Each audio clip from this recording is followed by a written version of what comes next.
You're now entering a dimension of sight, a dimension of sound, a dimension of outdated references. You're moving into a land of movie tie-in games and vampires that refuse to stay dead no matter how many times you teach them this lesson, old man. Before you see an indie game with charming graphics that are nostalgic. They remind you of your youth and of a simpler time. An hour later, you've been emotionally scarred for life. Quickly approaching is a man who desperately wants to get his Halloween videos out in October for once, and he probably could, if he could only stop rambling on and on and on. What Capcom doesn't understand is that we are currently at the peak of Darkstalkers mania. It is ripe to come back right now. You're now entering Thorgiween.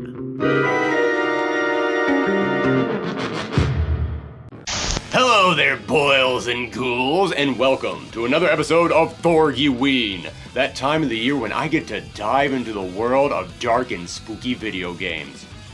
It is also that time of the year when I really hope that we can finally get one of these videos out by Halloween. Yeah, my track record has not been the best. How do we do this year? I have no idea what that says while I'm recording this, so hooray! Or I apologize, whichever is necessary. Okay, in all honesty, I'm gonna be real with you guys. After the past couple years, I've started to have my doubts about whether or not we should even continue doing Thorgiween because, yeah, I keep missing that Halloween due date. Last year, our Thorgiween video went up on New Year's Eve. So, yeah, I started to wonder, is it even worth it to continue doing these Halloween videos? And this year, I heard from so many of you saying that you were looking forward to Thorgiween.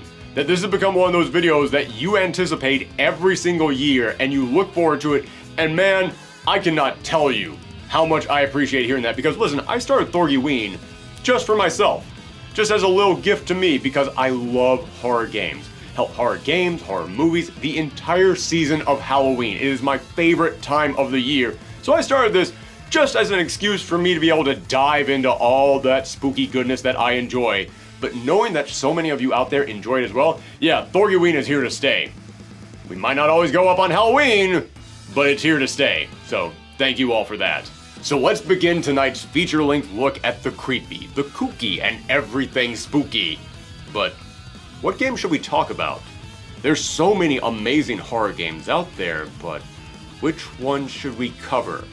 If only there was something out there that could give me an idea, a video that covers the entire landscape of horror games and has tons of great suggestions of games to check out and even goes into the behind-the-scenes interviews and takes a look at the making of each of these games. And maybe even if it could come in some kind of a handy-dandy 5-part documentary format? Is there anything out there like that?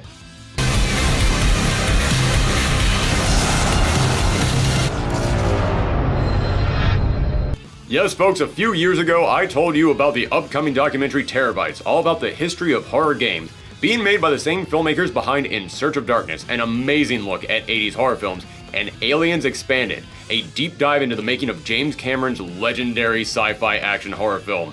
Well, now Terabytes is out and available, and you can get your own digital copy of the film today.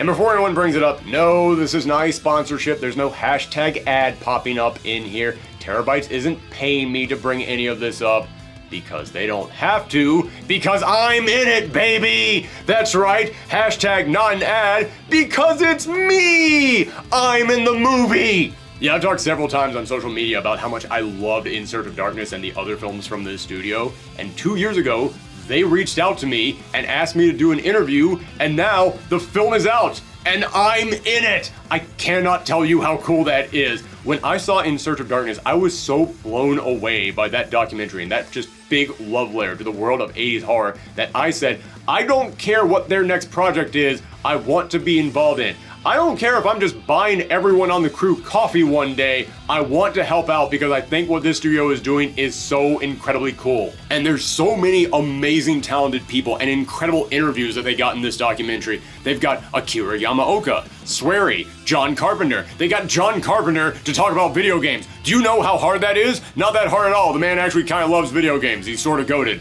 But John Carpenter is in this, and John Carpenter is maybe my favorite director of all time. And there's a moment in this documentary where it cuts from John Carpenter to me, and my brain kind of melts thinking that I'm living in a world where that actually happened. That is, oh my goodness, that's like so many dreams throughout my entire life just being fulfilled in that moment. The series is 5 parts long, and I am in part 5, talking about controversies in horror games, including covering one of the weirdest, wildest fighting games to ever be created and then not officially released.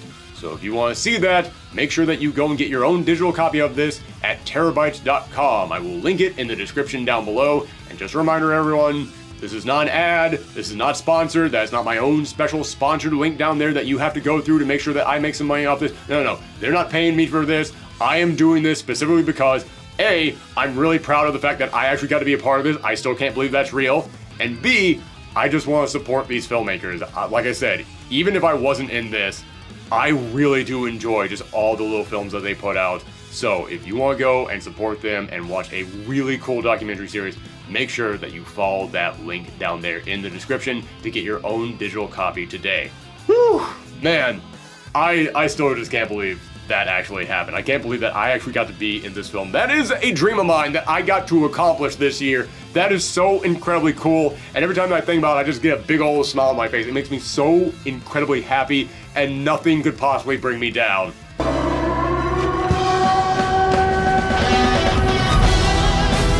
Never mind, I stand corrected. Silent Hill 2 is one of those games that has been on my to-do list for pretty much my entire life. I remember when it came out, it was being called Revolutionary, a title that completely changed the face of horror games. However, back when it was released, I was, as I so often love to point out, a coward and broke, which is a really bad combination if you want to play a horror game. And by the time I had the nerves and the cash to play it, the game had been out of print for a while and was next to impossible to find. Then the game was re-released in the Silent Hill HD collection, but that collection is notoriously bad. Even when it was brand new, people were saying to stay away from it. But then the Silent Hill 2 remake was announced, and I remember when that happened, people were cautiously optimistic. Wait, no, not optimistic. What's the other word? Oh right, panicked. They were cautiously panicking. First off, this was going to be a game made by Konami, a company that had been on a losing streak for about a decade, and speaking of Silent Hill, during that decade, they put out a really bizarre interactive show that was just a train wreck for everybody involved, and then they canceled the brand new Silent Hills game despite Hideo Kojima, a move that was so crappy if you look up petty in the dictionary, it just shows you the PT demo. Then to make this game, Konami hired indie studio Bloober Team, a studio best known for the Layers of Fear series, the Blair Witch game, and The Medium. Although I wouldn't say they're positively known for them. Yeah, Layers of Fear has always gotten pretty okay reviews. It's alright. But Blair Witch was just kind of meh, and The Medium is considered to be a big stain on their resume. So many Silent Hill fans heard that this legendary game was going to be remade by a studio who now only cared about draining their player base dry with crappy microtransactions, and another studio whose track record is hit or miss at best. And then there was the gameplay trailer that was released, which made it look like this slow, dreary, atmospheric game would now be action-packed. Something that upset so many people, Bloober Team had to come out and say, that is not what this game is. We have no idea why they made the trailer look like that. And any time that the studio involved with a game has to come out and say, this trailer does not represent us, you know things are not going well. So yeah, everything leading up to this game's release had people doubting it. People were certain that this would be a crappy cash grab that totally missed the point of this series. So imagine my surprise when it turns out this game was kind of perfect. Well, okay, I say perfect, but again, I'd like to remind everyone, I never played the original game. I know a lot about it, I know what people like about it, I know about how important the tone and the story and the emotional journey of all these characters is and how well it captured a very specific type of horror, but again, I do not have first-hand experience with it. So it's totally possible that if I had played that game, I would have several problems with this remake. I would probably be looking at it in a completely different light, so keep that in mind while I review this. Also, one other thing that I should point out, I said I already knew a lot about the original game. That includes the big reveal. Yeah, that had been spoiled for me a long time ago, but I can't even be mad about that because that reveal is to horror fans what Aerith's death is to RPG fans. If you know anything about this franchise, you know it. but for the handful of people out there who don't know about it, don't worry, I'm not going to spoil anything in this review. I just wanted to bring that up because going into this game already knowing that reveal might have colored my opinion of it. It's hard to say if that reveal was effective in this remake if I already knew it was coming. But with that out of the way, let's jump into the game itself. Silent Hill 2 follows James Sunderland, the most depressed horror game protagonist of all time, who has recently received a letter from his wife Mary, telling him to meet her at their special place in the sleepy little town of Silent Hill. However, two problems. The first being that as soon as he enters the town, he finds that it is completely empty and crawling with fleshy abominations. And two, his wife Mary died years ago. This mystery takes him deeper throughout the town as it continues to mutate, the threats become greater, we meet other survivors struggling with their own demons, and we learn more about James's hidden past. And the first thing that I have to applaud about this game is that it nails the tone and the atmosphere. The second that you step foot in this town, the fog is making it next to impossible to see, but it also gives everything this dreamlike state. The mundane, sleepy little town location makes everything feel so real, and yet you have this dense fog that feels like it's all in your head. But as the story goes on, you'll explore new locations, and you'll see everything becomes more dilapidated. You'll go from a rundown apartment building to an abandoned hospital to a prison that feels like it's a doorway to hell. And that's not even bringing up when Silent Hill decides to go all Silent Hill. Yeah, one of the most notable things about this town, it will occasionally shift between this world and something darker. And I always assumed it would be a real obvious change, like you just see the whole world start to morph around you, but nope. Instead, you just step around a corner or open a door and suddenly the whole world wants to give you tetanus. And when you're in this world, everything just has this overwhelming oppressive aura to it. Just walking around surrounded by the rust, the decay, everything falling apart, the orangish light that is burning into your eyes, it makes everything feel like it's just too much to deal with. And when you think things can't get any heavier, when the atmosphere is practically suffocating you, they still manage to find ways to keep ramping things up, making the landscape even more twisted and demented and darker. And I mean that quite literally, seriously, the lighting in this game is amazing for a horror game. You can't see squat in front of you unless your flashlight is pointed directly at it. But this game knew exactly how to make environments that would stress you out. Anytime that I finally escaped a section and returned to the real world, I let out the biggest sigh of relief. It always felt so good when I finally returned to the real world. Then I would remember that the real world is also full of flesh monsters, but you know, it's better than flesh monsters covered in rust, so I'll take it. But it's not just the visuals, the audio is doing major heavy lifting saying these scenes. Everything creates noises, these little subtle creaks and moans that make me constantly wonder what's out there in the fog just beyond what I can see. And so many locations will have parts of the stage shift and move in response to you walking past it, knowing that's going to freak the player out. It's actually a brilliant bit of design that is carried out with just the right amount of subtlety. But of course, the most important part of Silent Hill's sound design is the radio. Carrying over from the first game, James finds a radio when he enters the town, and anytime that a monster is nearby, the radio starts blasting static. And if you're playing on a PlayStation controller, that static comes right through the built-in speaker. And hey, little secret about me, I freaking hate video games that use the built-in controller speaker. It always sounds horrible and it takes me right out of the experience. But I still have a morbid curiosity to see how a game will use that speaker, so I can never bring myself to turn it off. But for the first time ever, I'm glad to say that I didn't, because throughout this game, this speaker is constantly blaring with crackling static that is so irritating it makes me feel like I'm going insane. And that's exactly why I love it. This entire world of Silent Hill is designed to make you feel like you're going mad.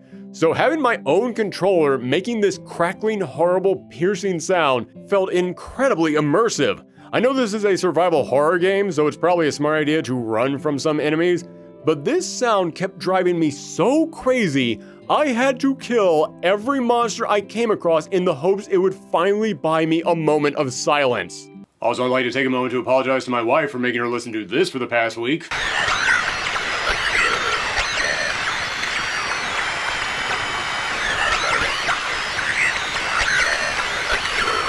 And the game knows how irritating this sound is. They actually have one monster in here that's just a bug. Yeah, that's it. There are faceless, fleshy abominations wandering all around the town just waiting to give you nightmares. And then there's just a cockroach. That's it. Sure, it can jump up at you and bump into your face, doing a tiny bit of damage, but that's no big deal. You can just avoid these things if you want.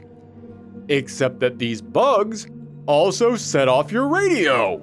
And that's genius, because anytime that this thing started buzzing, I would be looking all over the place to see if there was something crawling towards me, or some monster out there barely visible in the fog, or something hiding around a corner just waiting to jump out at me. So these bugs are essentially here just to say, oh, you know that warning system that we gave you? Yeah, what if it suddenly just didn't work anymore? How about that?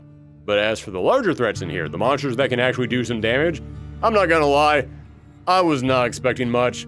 I had seen the monsters in the original game. They were stumbling flesh mounds. Sure, they're creepy, but they didn't feel that intimidating.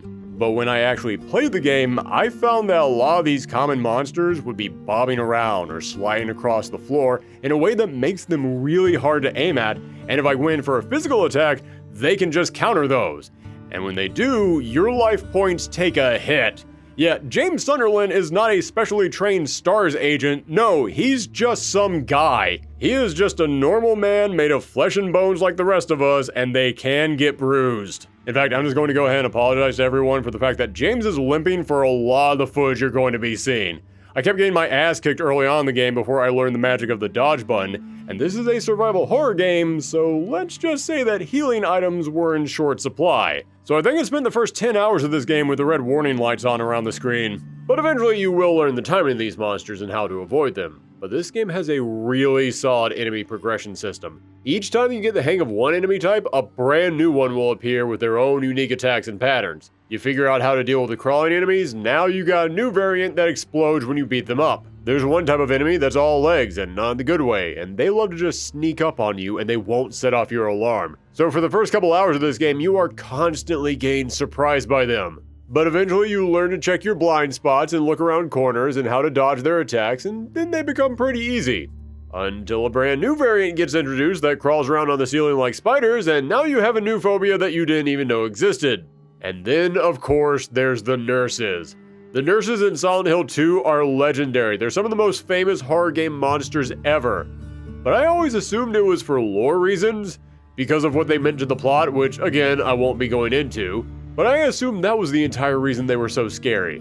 When it comes to combat, I never thought they were a big deal. I always thought, yeah, they're just normal monsters. We spent the last 8 hours beating monsters up. Why is this any different? But the moment I got to the hospital and finally encountered one myself for the first time, I said, oh, now I get it. They're built like tanks. With every other monster, I gave them a few shots and they went down. The nurses? I unloaded a full clip on one of them and they just cracked their neck and kept coming. And the way they move is so creepy. I know monsters that do the weird twitchy walk is a cliche at this point, but you know something? The moment that you see this knife-wielding faceless ghoul popping and locking in your direction only to stop and start randomly buffering for no reason, you realize sometimes things are a cliche for a reason, because they work. And you can't talk about Silent Hill 2's monsters without bringing up the big man himself, Pyramid Head. This is the most iconic villain of not just this game, but the entire franchise. He is an unstoppable force that hunts you down across levels, and I am pleased to say, they did not disappoint. He's not in here much, but when he is all you'll be able to focus on. And honestly, he's not even that hard to deal with. You can dodge his attacks pretty easily, but the presentation on him, the way the game just makes you feel like he's unstoppable and he's coming directly for you, is enough to override any common sense you might have telling you not to panic. However, with that being said, one of the few things I do have a problem with in this game are the boss fights. There aren't a lot of them, and they are sufficiently creepy, but they don't feel nearly as good as the rest of the game, and there's a reason for that. This game's combat is very basic. You only get a few simple weapons, your movement options are limited to walk, run, or dodge, and that's kind of it. That's the whole game. But that makes sense. This is not an action game. It's a survival horror game. You just need something that feels good to move down hallways and run away or fight off monsters when you have to, and the game feels pretty good for that. But whenever they do lock you in a steel cage and say, okay, now fight this big metal monster who's jumping all over the place, That's when you realize, oh, this game was not made for this particular interaction. It does feel too limited for what the game wants from you during those moments. However, the boss fights are few and far between. It's not something that weighs the game down too much. And as I said, combat is not something Silent Hill is known for. In fact, when it comes to the actual gameplay, I'd be willing to say that the puzzles are even more important. Yeah, survival horror games love their puzzles, and Silent Hill is all about that. The moment that you step into a brand new location, it tells you, oh, you can't get out of here until you solve this puzzle, and to solve that puzzle, you have to solve 3 other puzzles, each of which require tons of exploring, and guess what? Even more puzzle solving. And you know what? I think these puzzles are alright. At least on normal difficulty. You can adjust the difficulty level of not just the combat, but the puzzles as well, which is a nice bit of accessibility. I always appreciate that. And at normal difficulty, they were pretty decent brain teasers, although there were about 2 or 3 of them that I just brute forced. This book puzzle, to this day I have no clue what I was supposed to be doing. I just started shoving things together until it worked. Also, I have to point this out. I love that in most survival horror games, you'll have a character that tells you, hey, if you want to open up this thing, then you need to figure out that thing. Or you'll find a note that says, hey, the thing that you want is behind this door. So then you have to figure out a way to open that door. Yeah, that's not how they do things in Silent Hill. I mean, every now and again you'll find some kind of a hint, but the rest of the time, James just shows up at a location and starts randomly MacGyvering items together. First thing that happens when he shows up in town is he goes to a bar, finds a note that says some drunk guy attacked the jukebox and took part of a record with him, and James just decides, well, I'm here to find the mystery of my wife, and the whole place is overrun with monsters, but I guess I got some time to run halfway across town to find this random broken record and superglue it back together for no reason at all. Don't get me wrong, I'm not saying that's a bad thing. I kind of like it actually. I enjoy that this game just goes, you know what this is, you know what you're supposed to be doing in a video game, we trust you. But it's just hilarious to me that James has no reason to do any of this. He has no way of knowing that these puzzles will help him progress. He just shows up at a place full of monsters and starts shoving his hand into random holes. And he isn't even enjoying it. This game makes sure to show you how miserable James is every step of the way. It's like the devs had it in for him and they wanted to make him suffer. Speaking of that, yeah, time to get a bit more into the story.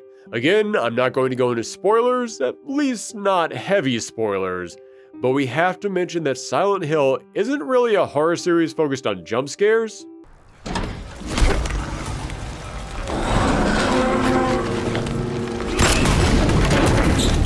Okay, there's a few jump scares, but Silent Hill is far more of a psychological horror series.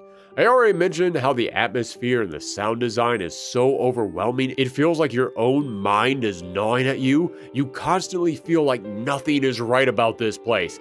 But that also goes for the story itself.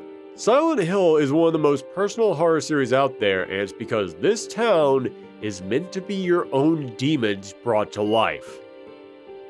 At least in this game. In Silent Hill 1 and 3, it's about cults and summoning a god, but we're not talking about those games.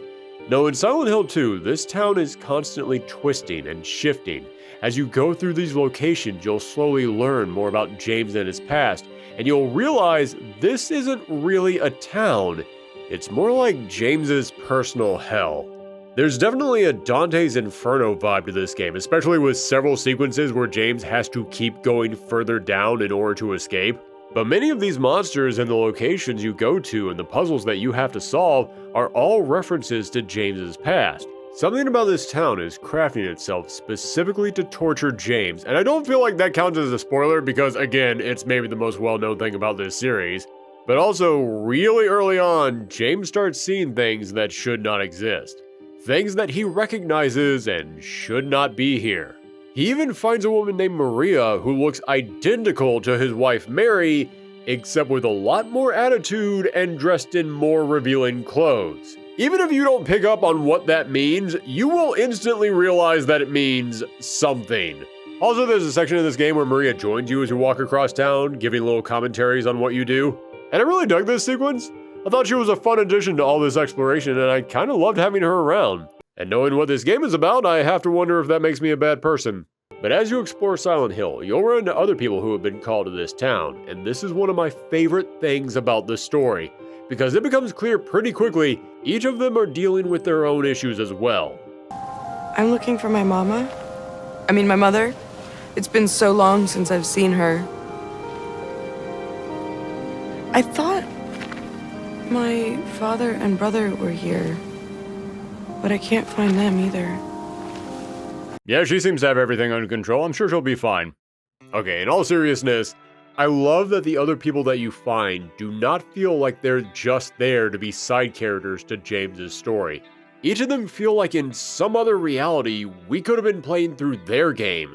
And that genuinely shocked me because, again, I knew about them. I had seen clips of them before. But I don't know if it's just the performances in this remake. I don't know if it's how each scene was shot, or maybe it's just finally being able to play this game for myself for the first time, but I got so invested in their stories, and by the end of this, I felt heartbroken for them. Like, there's this young guy named Eddie that you meet, and every time that I saw him in clips, he was always portrayed like a slob, almost like he was meant to be a joke. But actually playing through the game, I felt so bad for him. The first time that you meet him, you see he's freaking out and panicking, and the game is clearly trying to make you think that something isn't right with him. But he asks James if he can come along with him, and you can see how scared this kid is of everything that's going on around him. But James tells him that he can't do that. He has to search for his wife. And then each time after that you see Eddie, he's gotten worse. He's going down a very dark path. And I couldn't help but think, damn, what would have happened if James had said yes? What if we had just let this poor kid come along with us? And at the risk of getting too spoilery, you do learn that he did something bad before he got to Silent Hill. But again, when you see very clearly how much this place is making him suffer, I can't help but think this whole kid's life could have turned out different if just someone had helped him out when he needed it. And Angela? God, I won't go into too many details about her, but there is one line that she says that is probably going to sit with me for the rest of my life.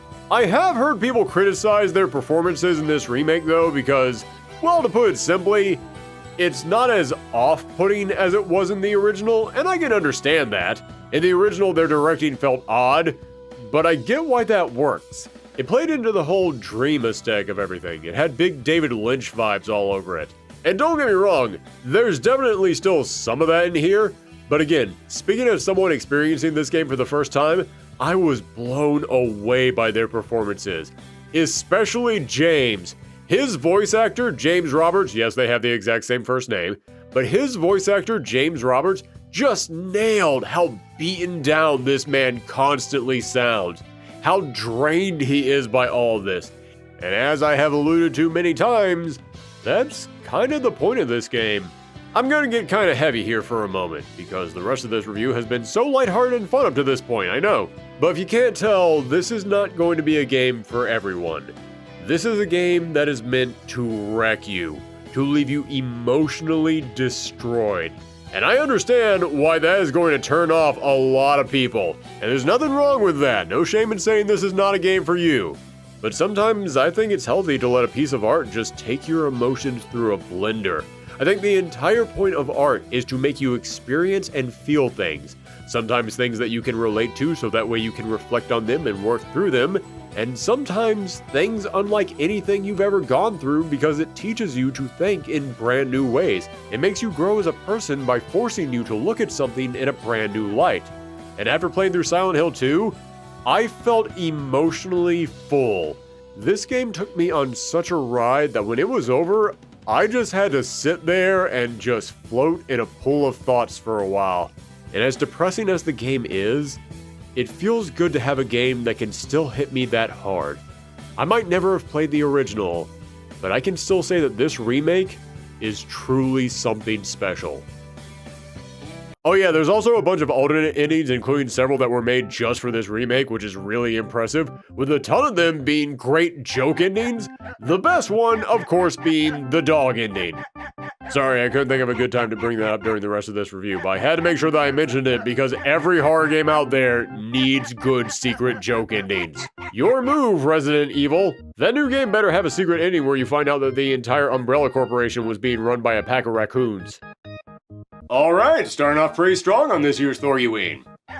And also starting off very sad. Yeah, I'll warn you guys right now, we do have a couple more heavy-hitting horror games coming up in tonight's lineup, but that's not the entire show. No, I want to make sure that we captured the entire landscape of horror in tonight's episode. I want to make sure that we got a good variety that showed off all the different tones that can make up horror. So, coming up after these commercial messages, a game that will be very different and hopefully a lot more uplifting.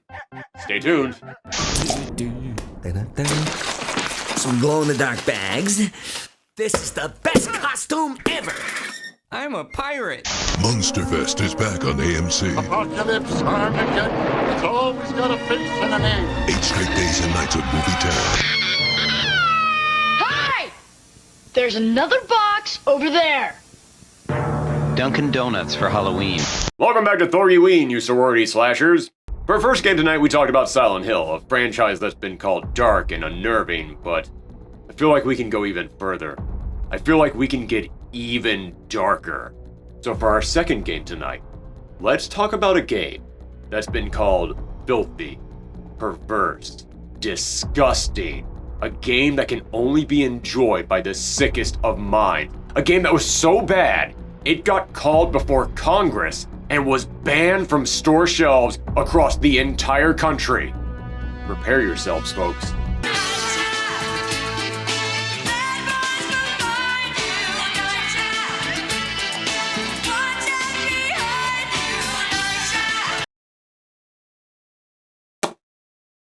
Okay, I might have hyped it up just a little bit too much. Night Trap is an FMV game that was developed by Digital Pictures and published by Sega, and I remember when I was a kid, I was seeing this game all over the place because I was a big Sega fan, and they were pushing this thing hard to promote their new Sega CD console. Or console add-on, I guess, is more accurate. To this day, I still don't even know what the Sega CD really was, which might be one of the reasons why it didn't sell that well. But Night Trap was one of the few games that I have a very clear memory of seeing promoted all over the place for this system. So because of that, I have had in the back of my mind for years. Well, that and because it's one of the only games from my childhood that ended up making the news. During the 90s, after the release of Mortal Kombat, there was a massive crackdown by the United States government on violence in video games that led to the creation of the video games rating system. And everyone always talks about Mortal Kombat's impact on this, but there were other games that were being called up to appear before Congress as well. And they made sure to use Night Trap as a prime example of the threat that video games pose to young people. They wanted to make sure that the whole world knew what a danger this game was, and how disgusting and shameful the developers were. Night Trap, which adds a new dimension of violence specifically targeted against women, is especially repugnant. It ought to be taken off the market entirely, or at the very least, its most objectionable scenes should be removed. About 2 months ago, I saw the video game Night Trap for the first time. It is a sick, disgusting video game, in my judgment. It's an effort to trap and kill women. Spoiler alert, that's not even remotely close to what you do in the game. It's a big lie based on nothing. Yeah, the hearings on Night Trap are infamous in the video game world because with Mortal Kombat, listen, I hate that it got dragged before Congress, but when you get down to it, it's a game where you're ripping people's heads off and tearing their hearts out. I get it.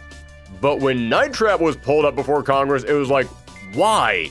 It's the equivalent of the theater kid who was minding their own business getting pulled into the principal's office because they just happened to be standing next to the school bully. The accusations that were sent against this game were the works of fan fictions by people who didn't even play the game, and I mean that literally. There was a story from one of the developers where they went up to Joe Lieberman, one of the senators who was heading up the attacks on this game, and asked him, "Senator, have you ever played this game?" And he said, "I don't have to, this is filth." Yeah, literally went on a whole tirade about how evil the game was, never played it. And it gets even worse. One of the developers said that his hearing had been canceled, but he still went in anyways and sat in the crowd.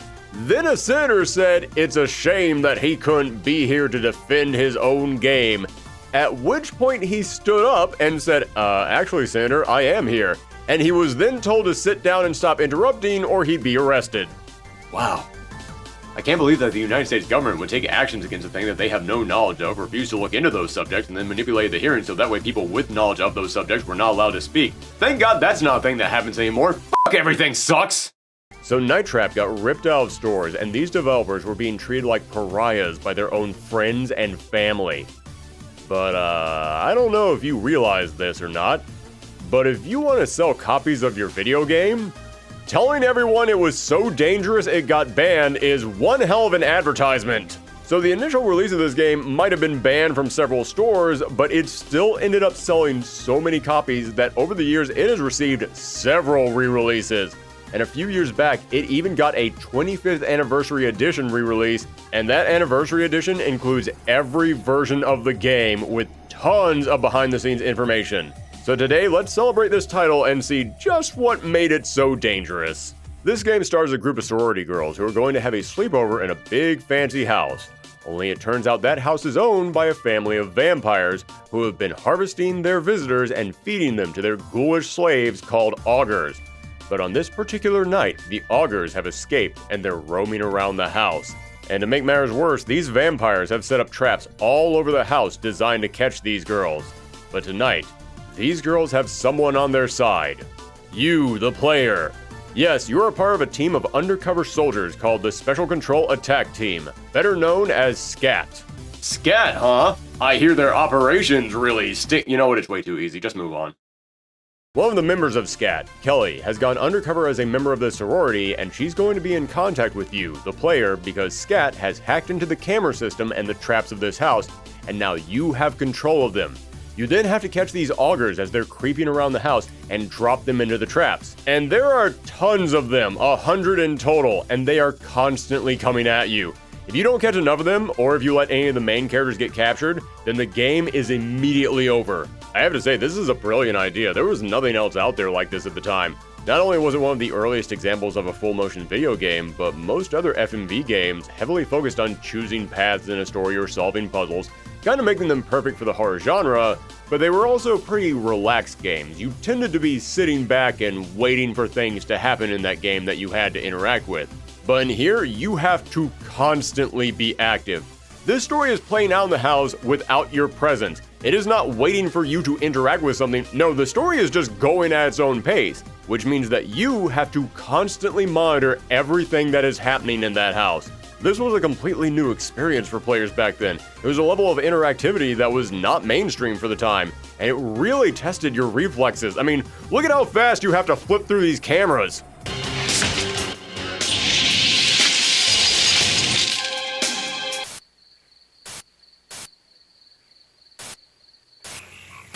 Holy crap, this was the original Five Nights at Freddy's, wasn't it?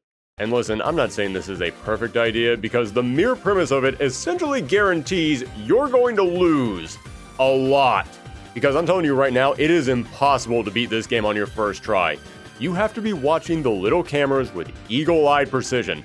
Otherwise, you will not catch all these augurs. Heck, on the outside camera, the augurs are always in shadows, so you have to swap to that camera randomly to see if they happen to be there because there's no way that you can see them on the little preview image. And you also can't just see them and say, ah, there they are, and then hit the trap button. No. You have to wait until they are standing on the exact right spot to activate it, and you only get like a second to do that.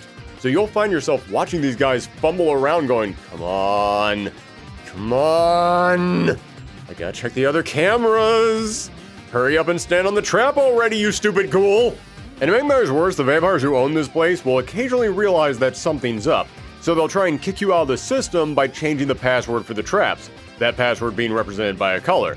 So if you don't have your camera on the vampires as they're discussing this, you won't know what color to change the password to.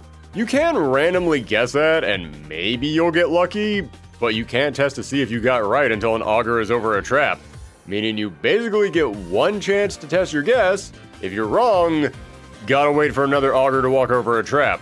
The first 4 or 5 times that I played this game, I kept losing because I had no idea when and where the vampires would be when they're talking about what they're changing the code to. so I'd find myself just missing 10 augers as I was cycling through all the possible colors, until eventually I got a very angry FaceTime message from my boss. Look, it was your job to protect Kelly and the rest of those girls. But from what I've just seen, the place is being overrun. You've missed way too many of those suckers. Now, until you figure out how to do your job and do it right, you're dismissed. Breaking contact. It's my first day! In fact, while I'm talking about those video calls, I gotta say, this is a really nice port of this game.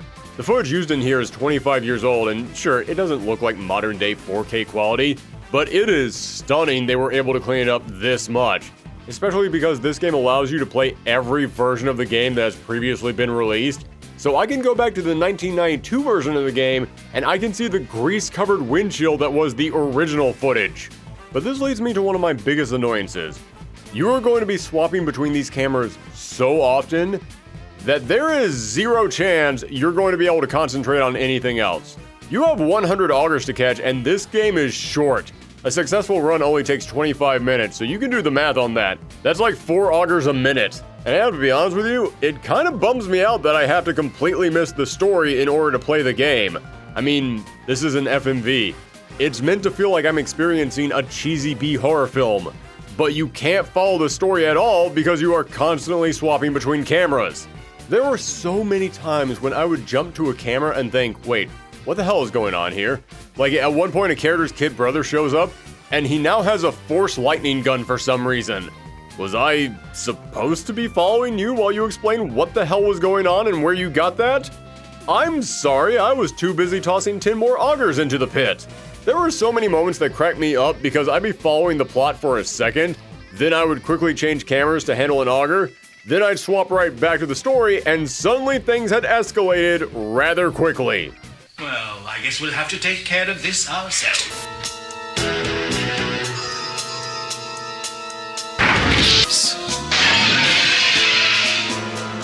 Again, I do think that this is a really cool idea, and I get that the only way that this idea can work is if you accept that you're going to miss parts of the story, but I wish the game was like 10 minutes longer with the same number of augers. That way you could stretch out how much I have to do and how often I have to be swapping these cameras, and I'd have just a bit more time to stop and enjoy this movie. Although I will say, they did think of this for the 25th anniversary release because they did include a special feature where you can just watch the movie by itself, no gameplay. And thank goodness they did that because, well, let's talk about the controversies behind this game. Yes, as I said, this game was brought before Congress, before a board of elected officials where experts condemned this game for the bloodthirsty violence that could only be described as cruel and sadistic. So, was that an accurate description? You've all been watching the footage on screen this whole time, you know it isn't. Not only are you not the one trying to attack these girls, you're the one trying to rescue them. Something I'm sure all those sinners would have realized if they'd bothered to, you know, play the game. But on top of that, it's not even violent. It's goofy and as slapstickish as a Three Stooges film. To call this game silly would be an understatement. I mean, this is what the augers, the big threat of the game, look like.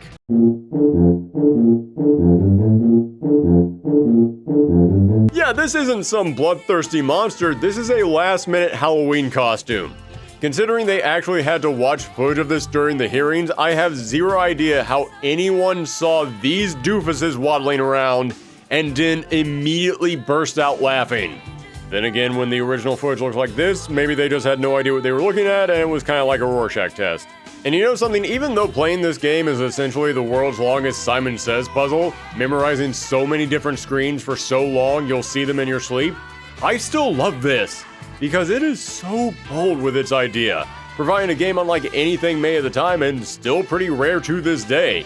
But as a fan of cheesy B horror movies, I say this with love, this is the cheesiest horror game I have played in years. From the wacky waddling villains to the sequences of running around hallways and screaming like a Scooby-Doo episode, to the little brother suddenly getting science whiz kid powers, to whatever the heck the scat members are doing during all this, to the insider Kelly giving you fist pumps as you catch augers.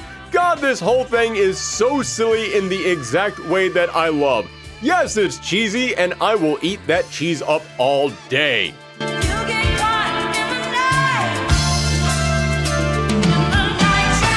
wanted to talk about Night Trap this year because horror is a big, wide genre. It's made up of so many different tones and subgenres, but I feel like when it comes to horror video games, so many of them go for that more serious tone. They try and go for that more elevated horror, that really dark and disturbing horror, and that's fine, I love those games. But we are totally missing out on horror comedy video games. That is one subgenre that the video game world has almost completely ignored, but Night Trap is all about that and they go in on it. And I love that. The tone, the charm, that personality, they are all about that. This game knows what it is and it leans into it. Kinda wish the gameplay was a little bit better. Like a lot better. Some people have even called this one of the worst video games of all time, and if you're just looking at the gameplay, then yeah, okay, I kind of understand. But hey, it was at least innovative and still new. So, there you go. That is Night Trap. Come back after these commercial messages for, again, something very, very different.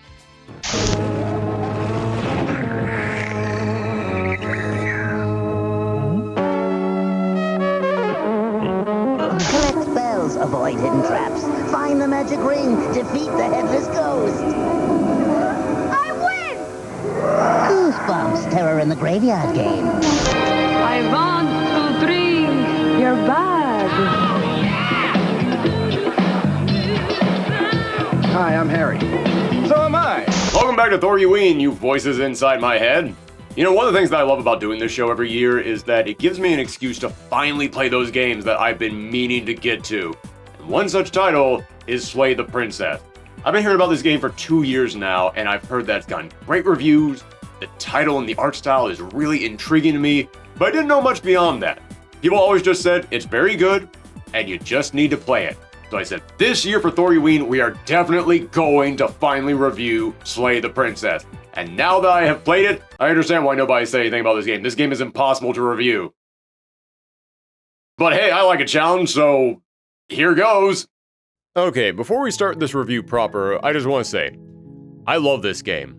It was emotional, surprising, terrifying, but also oddly hopeful. It's one of my favorite video game experiences of the entire year, and I am saying that right up at the top because one of the reasons that I love this game so much is because I went in not knowing a single thing about it. And I do believe that is the best way to play this. Go in completely blind and let the game surprise you with all the places it takes you. However, I realize that would make for a really boring review, so here's what I'm going to do. I'm going to give you the most basic summation of this game, showing you very little of it. Then we're going to go a little bit deeper with the review for people who still want to know more. But if at any point you think, that's good, that's all I need to hear, check the time code below and jump right ahead to the next part of this video. Everybody good? Alright, let's begin. This game starts with the title screen giving you advice to guide you on your way. Whatever horrors you may find in these dark spaces, have heart and see them through. There are no premature endings, there are no wrong decisions. There are only fresh perspectives and new beginnings. This is a love story. Well, you know an indie horror game is going to be good when it starts with a very ominous message on a black background. Also, why is it that by telling me there are no wrong decisions, I am suddenly very worried about making wrong decisions? You then find yourself inside of a forest, as the narrator tells you that you're walking down a path, and at the end of that path is a cabin. In the basement of that cabin is a princess, and you have to slay her. And that's all you know. You then get the option to ask the narrator several questions, looking for answers, an explanation about who the princess is, why she has to be slain, who are you for that matter, and why are you the one who has to slay her? The narrator is always coy, giving you cryptic answers that tell you nothing, except for this. He tells you if the princess gets out of the cabin, she will end the world. But as the discussion goes on, another voice speaks up, the voice of the hero. But it's not your voice, or maybe it is.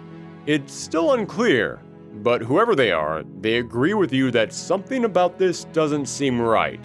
But you make your way to the cabin, where the narrator warns you, do not believe what the princess tells you. Inside the cabin you find a door, a table, and a knife. This is your first choice. pick up the knife, or don't. You then go into the basement where you find the princess chained to the wall. And if you chose to leave the knife, she comes off as frightened and vulnerable, asking for your help. If you brought the knife with you, she looks at you with aggression. She's far more standoffish. This is what the game is. From here, you make a series of dialogue choices, and all of your choices affect where the story goes.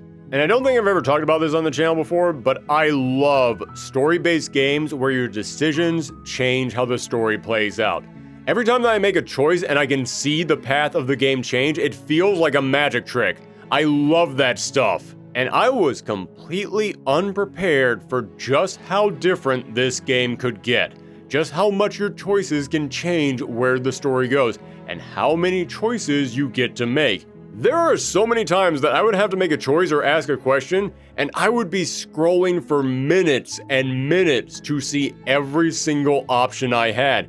And the crazy thing is, so many of these decisions aren't there for show. They really do change everything. You can change who you are, who the princess is. You can change the cabin. Nothing is set in stone. In fact, you might be looking at this art style and wondering, why is everything black and white and why is it so sketchy? But after you play through the game enough, you realize that is the perfect look for this game, because everything is malleable. You can change everything about this world based on your decisions, meaning everything is essentially just a sketch. It's a rough draft. In fact, this art style kind of reminds me of storyboards. You know those sketches that they use in movies to map out where everything is going to go for the final product? And that's essentially what the story is. Do you slay the princess? Do you release the princess? Do you team up with the princess? Do you fight the princess? Does the princess slay you? There are so many places where this encounter can go. And that's just the start. But you might be wondering, where exactly is the horror part of this horror game? Let's just say this game will give you some morbid choices, and sometimes even if you try to avoid those morbid choices, the game will force you into some dark and disturbing situations. And you can still try to avoid it all, you can still fight it, and maybe you'll even succeed, but there are some choices that you can make that can send you down a truly nightmarish path. You can find yourself in a world just full of dread, where you are practically choking on the darkness around you. The princess can be the sweetest person you've ever met, or they can be a being of pure terror who is coming for you no matter what. So a lot of the horror in this game is an existential fear. It's almost an eldritch horror. The world is changing around you from your decisions, and sometimes it can become something that you can't even comprehend. The amount of freedom that this game gives you with where you can go with the story is great, but sometimes you can find yourself trapped in a situation where no path forward feels like a good one. And there will eventually come that point where you see how bad it can get, and you will realize it's your decisions that are creating that. And remember what they said at the beginning, there are no premature endings. And that feels like it should be a comfort. Don't worry, you can't get a game over. But as the game goes on, it almost feels like a trap. Oh God, I can't get a game over. I'm stuck with my bad decisions and the world they've created, and I can't get out of it. But beyond all that terror, there is a really fascinating story in here. A story that is filled with messages about relationships and the different forms they can take, about how you see yourself. Are you a hero, or do you just think you are? What does it mean to really love someone, and what does it mean to just love an idea of a person? The story can get really deep at times. That is, depending on how you decide to take that story. And that's something that I will warn folks about. I love this game. I was blown away by so many different moments. So many times something would get revealed that would leave me speechless. And by the time that I reached the ending of this game, I actually started to tear up. I felt that level of emotional satisfaction that very few horror games have been able to give me. But I will totally admit that could just be because the way that I played this game happened to space out the story and reveals just right for me. And I realize not everyone is going to have that same journey. Like, there's a reveal that got made for me after I had been playing this for a while. And after all that time, when this reveal happened, my jaw hit the floor. But I've also watched other people play through this game, and they got that reveal almost immediately, and yeah, it severely changes how much of an impact that moment's going to have on you. I do love how much control this game gives you, but for the sake of the overall story, I do wish they had some safety measures in place, like you can't get this to happen until after this moment. I know I've been raving about this game, but I have heard other people say this is just random creepypasta stuff all jumbled together and none of it meant anything in the end. And as much as I want to argue with those people, because in my playthrough, that is so not what this was. In my playthrough, I had a really great progression between my character and the princess. There was an arc there, and when it paid off at the end, it was amazing. But I do have to think about how if I had made different decisions, that arc would not have been there. And I have to ask, well, if I didn't get this scene here, would I still have liked the game as much? Or if I had gotten all the same scenes, but now they were jumbled together in a completely different order, which is totally a possibility. That is something that could happen in this game. And if it had, would I have agreed with all those people? That's definitely a possibility. That's the problem with a game that gives you so much freedom. There's totally a chance you're just going to get a bunch of random nonsense out of it. I mean, this game starts off by telling you this is a love story. And as I played through it, yeah, I kept trying to save the princess and find some kind of a happy ending in it all, and at the end, it all worked out great. I love that ending. But I did do multiple other runs trying to play through this game differently after my initial playthrough, and I can see how if I had gone into this game that way from the start, I'd probably have walked away going, it was okay. For example, during most of my main playthrough, I saw scenarios go on and get pretty detailed with the story. But after I was done, I would do another playthrough where I made different decisions, and then those storylines would just end abruptly, and I thought, oh, that's kind of unsatisfying. I probably would have been bummed out if that was my first exposure to it.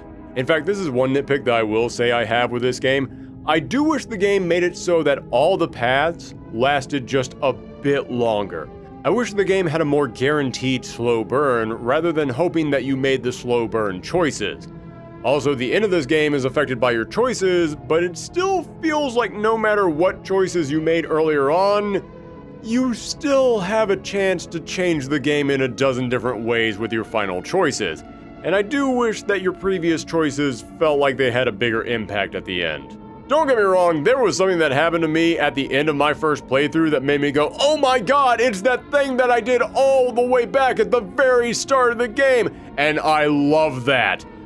But I also feel like at the end, they still gave me the option to just change the game however I wanted, and when you do that, it feels like my earlier decisions didn't really matter as much.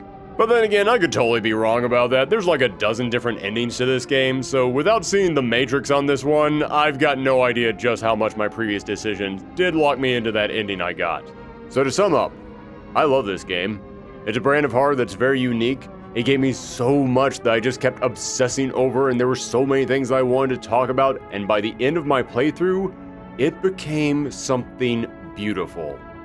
But I will fully admit that could just have been my particular playthrough, and I am fully aware there are some storylines in this game that if you make certain choices, do risk leading to an unsatisfying conclusion.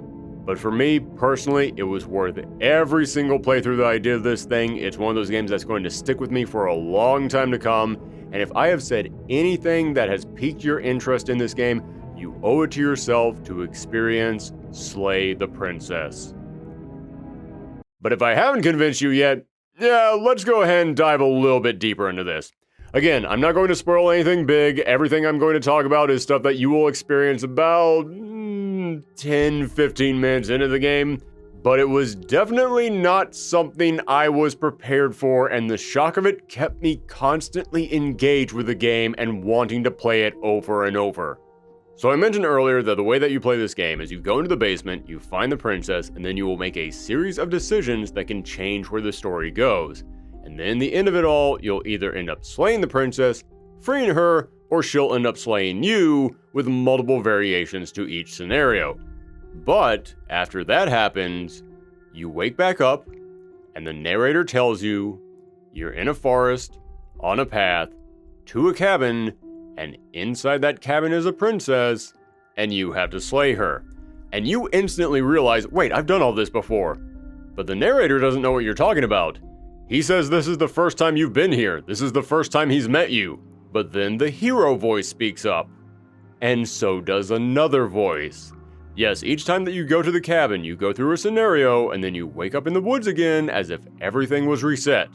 But you have a brand new voice in your head, each one meant to be a different personality, which is determined by your last interaction with the princess. Were you terrified of the princess? Then you'll have a cowardly, frightened voice. Did you fall in love with the princess? Then you'll get a romantic voice that's obsessed with rescuing the princess. There are like 20 different voices that you can create from these scenarios, and that goes for the princess as well. Yeah, this is when the game gets nuts. I already shared bits of this on the screen because there's honestly no way to really hide it for that long. But when you go back to the cabin, it'll be different. Changed around based on what you did the last time you were there. But the princess is still in the basement. But now she too has also changed.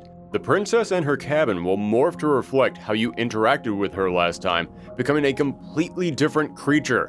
If you're afraid of her, then she becomes this creepy walking nightmare. If you do battle with her, she becomes a living weapon. If you try to save her, then she becomes a lovebird obsessed with making you happy. If you let her defeat you and step on you, then she becomes a giant goddess, which raises several questions about the kinks of these developers, but hey, it's their game, they can do what they want with it. This game essentially becomes you going back to a toxic relationship over and over again, constantly trying something different in the hopes of getting a better outcome, but oftentimes it just makes things worse.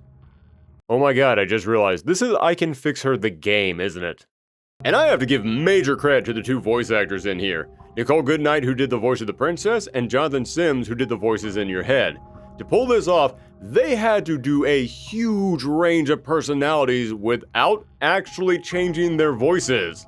And I will admit, there's like 2 or 3 voices from each of them that were just okay, they weren't too impressive. But they had to do about 20 voices each. If 2 or 3 of them weren't great, but they nailed the other 17, that's damn impressive. That is a performance that very few voice actors can pull off. Both of them capture so many different tones. The princess is just as likely to make you want to help her as she is to make you terrified of her. The princess clutches the blade closer to her chest. That sounds nice. I'm so tired of the bad blood between us. But it's hard to let it go. You've hurt me. Her eyes dart away from yours for a brief moment. And I've also hurt you. A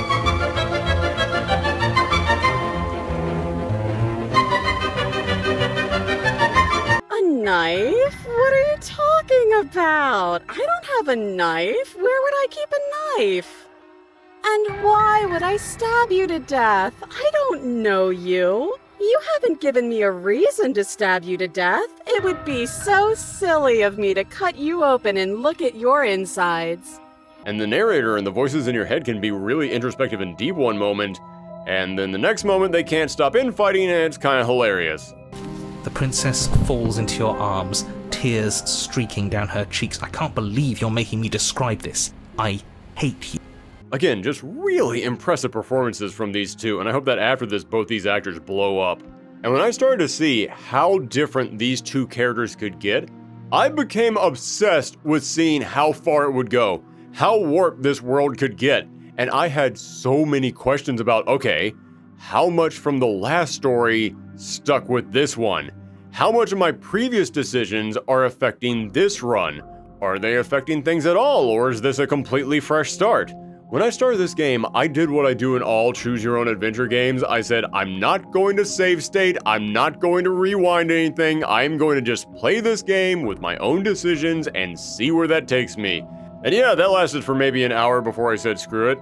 Don't get me wrong, I still played the game all the way through without rewinding anything to see how my decisions would build this story. But the moment I got to the true end of the game, I immediately went back and said, okay, but what happens if I do this, or that, or this? What about that thing? Does this change anything?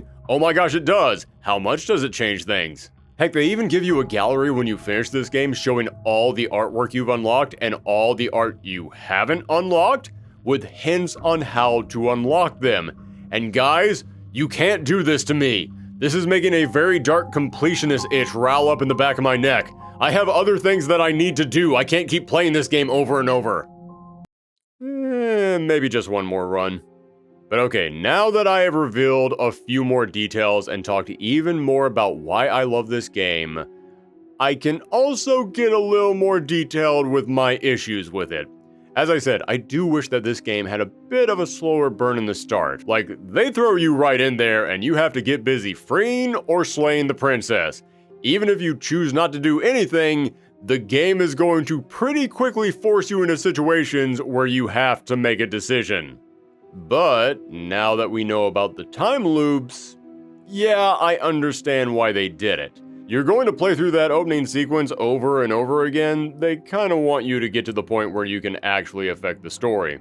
But that being said, after I have gotten through that opening sequence and after I have started affecting the story, I do kind of wish after I started changing the world, it still moved a little bit slower. It feels like every single one of these storylines has a point it wants to get to, and sometimes it really wants you to get there quickly. And along those same lines, with how many times you're going to be reawakened and how many times you'll live through a brand new day, I do appreciate that the game lets you acknowledge that's happening, but I kind of wish they went a bit further with it. Like, this gets into even deeper spoilery stuff, so I won't say too much.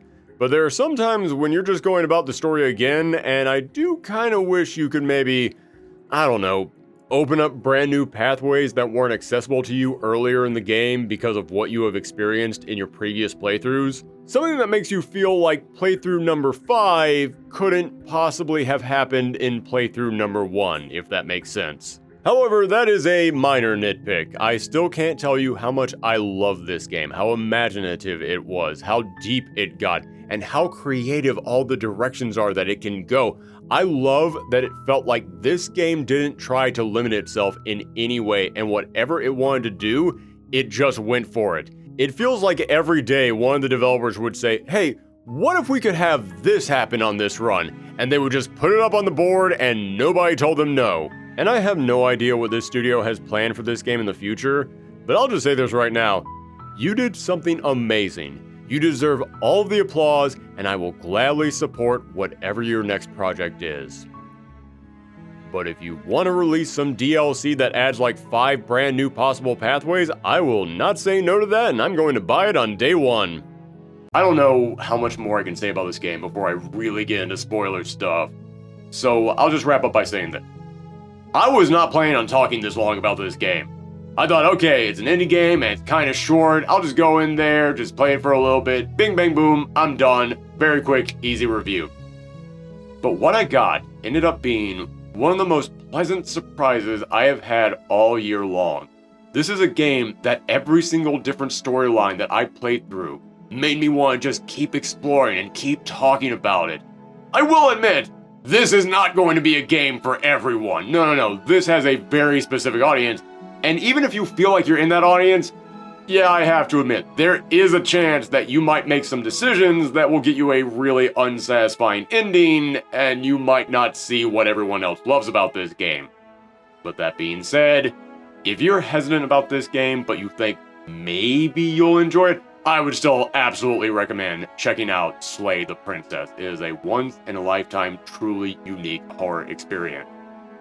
But that being said, that makes 2 very experimental horror games that we have played back to back.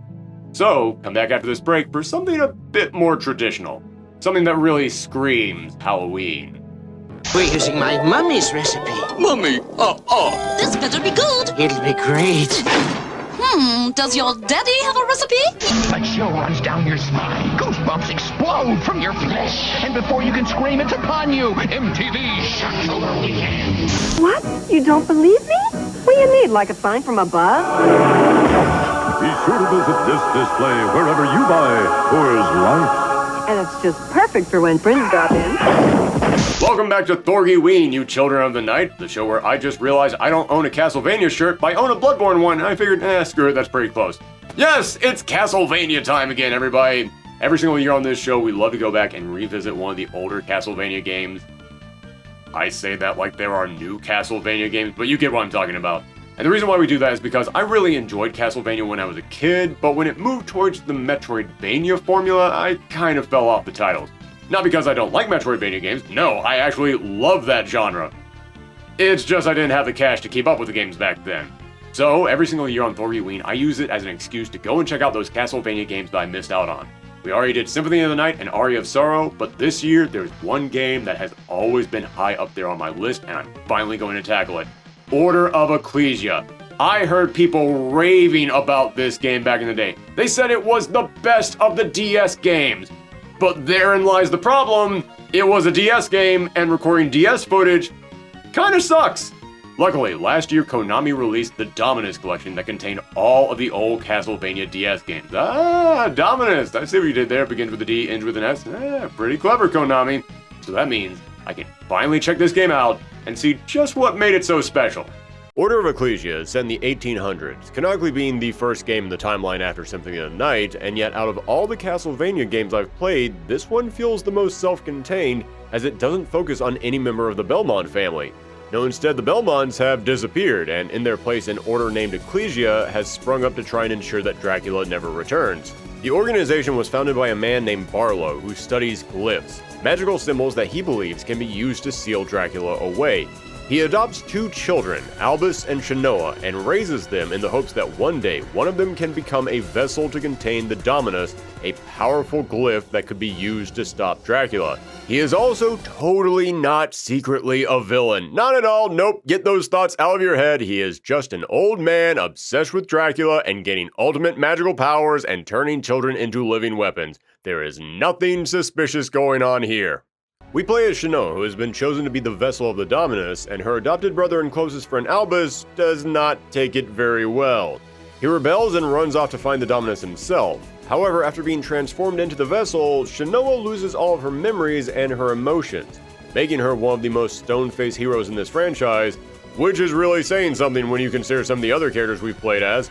Normally I'm not big on emotionless protagonists, but Shanoa takes it to a point that's actually kind of unique. Like, seeing people in town trying to cheer her up and she just flat out states that won't do anything makes you feel bad for her. Also, I did get a good laugh out of this one scene where after rescuing a kid, he asked if he ever got kidnapped again, would she come to rescue him again? And she just very matter-of-fact says, I make no promises. Little bits like that make me kind of warm up to her. Now as for the actual gameplay, this was once again produced by Koji Igarashi, and you can see plenty of his influence in here. Just like with Aria of Sorrow and Bloodstained, and I'm sure so many other games that I haven't gotten to yet, Shanoa has the ability to absorb powers from monsters that she defeats. This can include anything from basic weapons that she attacks with, to magical projectiles, to summon familiars. It's your pretty standard moveset for an Igarashi Castlevania. However, certain weapons will be much stronger against specific enemies. Maybe this was something in the previous games as well, but I never noticed it before. If it was in the previous games, it definitely wasn't as obvious as it is here. You'll use a sword on one enemy and it works just fine, then you'll use that same sword against another enemy and it'll only do 1 point of damage and you have to swap over to your hammer. And I know that you can have two weapons equipped at the same time and you can have two different builds that you can swap between on the fly, but I still found this to be a bit frustrating, and lots of the time I would just brute force my way against opponents and refuse to change weapons unless I had to. Now, unlike in the other games, these power-ups don't just go to your character automatically. You have to hold up when you see the glyph appear and wait for it to get sucked into Shanoa. Seems a bit inconvenient, but they do something kinda cool with it, where sometimes enemies will have their glyphs pop up not when they die, but when they use their powers, and you'll have to notice it and then find a moment to hold up long enough to suck it up before it vanishes. It's actually kind of a neat mechanic when you get used to it. In fact, speaking of the gameplay, let's go ahead and address the fact that this is a modern-day port of a game that was from a console that was clearly not designed to have modern-day ports. Yeah, the DS and the 3DS sold incredibly well, but they were made with the gimmick in mind of having two screens, one of them being a touchscreen, which meant that they were not worried about future-proofing these games. You can ask a Kid Icarus fan about that, but from what I can tell, it looks like the original version of this game didn't really rely on the touchscreen all that much. Again, I never played that version of the game, so I could be totally wrong about this, but I looked up guides on it, and I never really saw how the touchscreen played into the gameplay, and it looks like the second screen wasn't really that important. But in the Dominus Collection, they did put that second screen up there in the top corner, where it displays the map, which is greatly appreciated because as someone who gets lost in these games and has to constantly stop to check the map, I was very happy to just be able to look right up there in the corner rather than having to stop the game over and over. And I've seen other ports of DS games that had a layout like this, but they always leave that open spot in the bottom corner, which I hate. Sometimes they'll just put the logo for the game there, sometimes they'll leave it blank, but it always just feels unfinished. But here, they put the data of whatever the last creature was that you defeated in that corner, and that's a great idea. It fills in that blank spot, and also gives you valuable information that you need when it comes to grinding for items. Well done, Dominus Collection! Also, the presentation overall is pretty good. I mean, it's a DS game, so there's only so much that you can do with the graphics, but they're all cleaned up, and the sound is great. And I don't just mean like the soundtrack. No, I don't even think that that's worth mentioning, because at this point, hey, hot take, Castlevania music is really good. But everything from the songs to the sound effects, they're all so crisp and clean. Say what you want about Konami, and I already have in this very video, but when it comes to the re-releases they've been putting out, they've kind of been knocking it out of the park over the past couple of years. Now, there's a town that serves as your home base in the game, and as you explore these levels, you'll find villagers all frozen in crystals. You can use your absorption powers to break them free of these cages, and then they'll go back to the village where each of them will start to offer you side quests that can pay off with some big, powerful items. And I love this. I don't know if there's a term for it, but I've always loved when a game gives you some kind of a hub, a headquarters. And then as the game goes on, you can fill that hub up with people to make it feel more alive, and they can give you resources and tools that you can use later on in the game. And I dig these villagers, each of them have pretty good personalities, except ironically the guy who makes you medicine, who is a total dick. But everyone else is great. The old lady who's teaching Shanoa about her past and how important memories are, the jewelry maker who wants to make Shanoa smile again, and the seamstress who definitely has the hots for Shanoa. Like, that's not me reading into this, she is head over heels for her the second that she sees her. I mean, the final item that she gives you is a wedding dress. Like, damn girl, you are not subtle at all about this. Although, considering that Shanoa has no emotion, she probably still isn't picking up on any of this. However, speaking of these villagers and their side quests and the items that you have to bring them and the glyphs that you have to collect, that brings me to one of my big problems with the game, which is that holy crap, the drop rate in this game is abysmal. Listen, in all the other Igarashi games, the drop rate is tough. I do have to grind a bit to get the items that I need in those games, but never like this. To get that final dress that I just mentioned, I needed one last item. I found the monster that dropped that item, found a part of the map where there were two of them together. Right next to them was a save point that healed me, so that way I could slay these monsters, walk off screen, go back onto the screen, they would respawn, I could fight them again. When my health got low, I could just go and save and heal myself back up again, and then I just repeated this process over and over and over again until they finally dropped that item, and that took over an hour.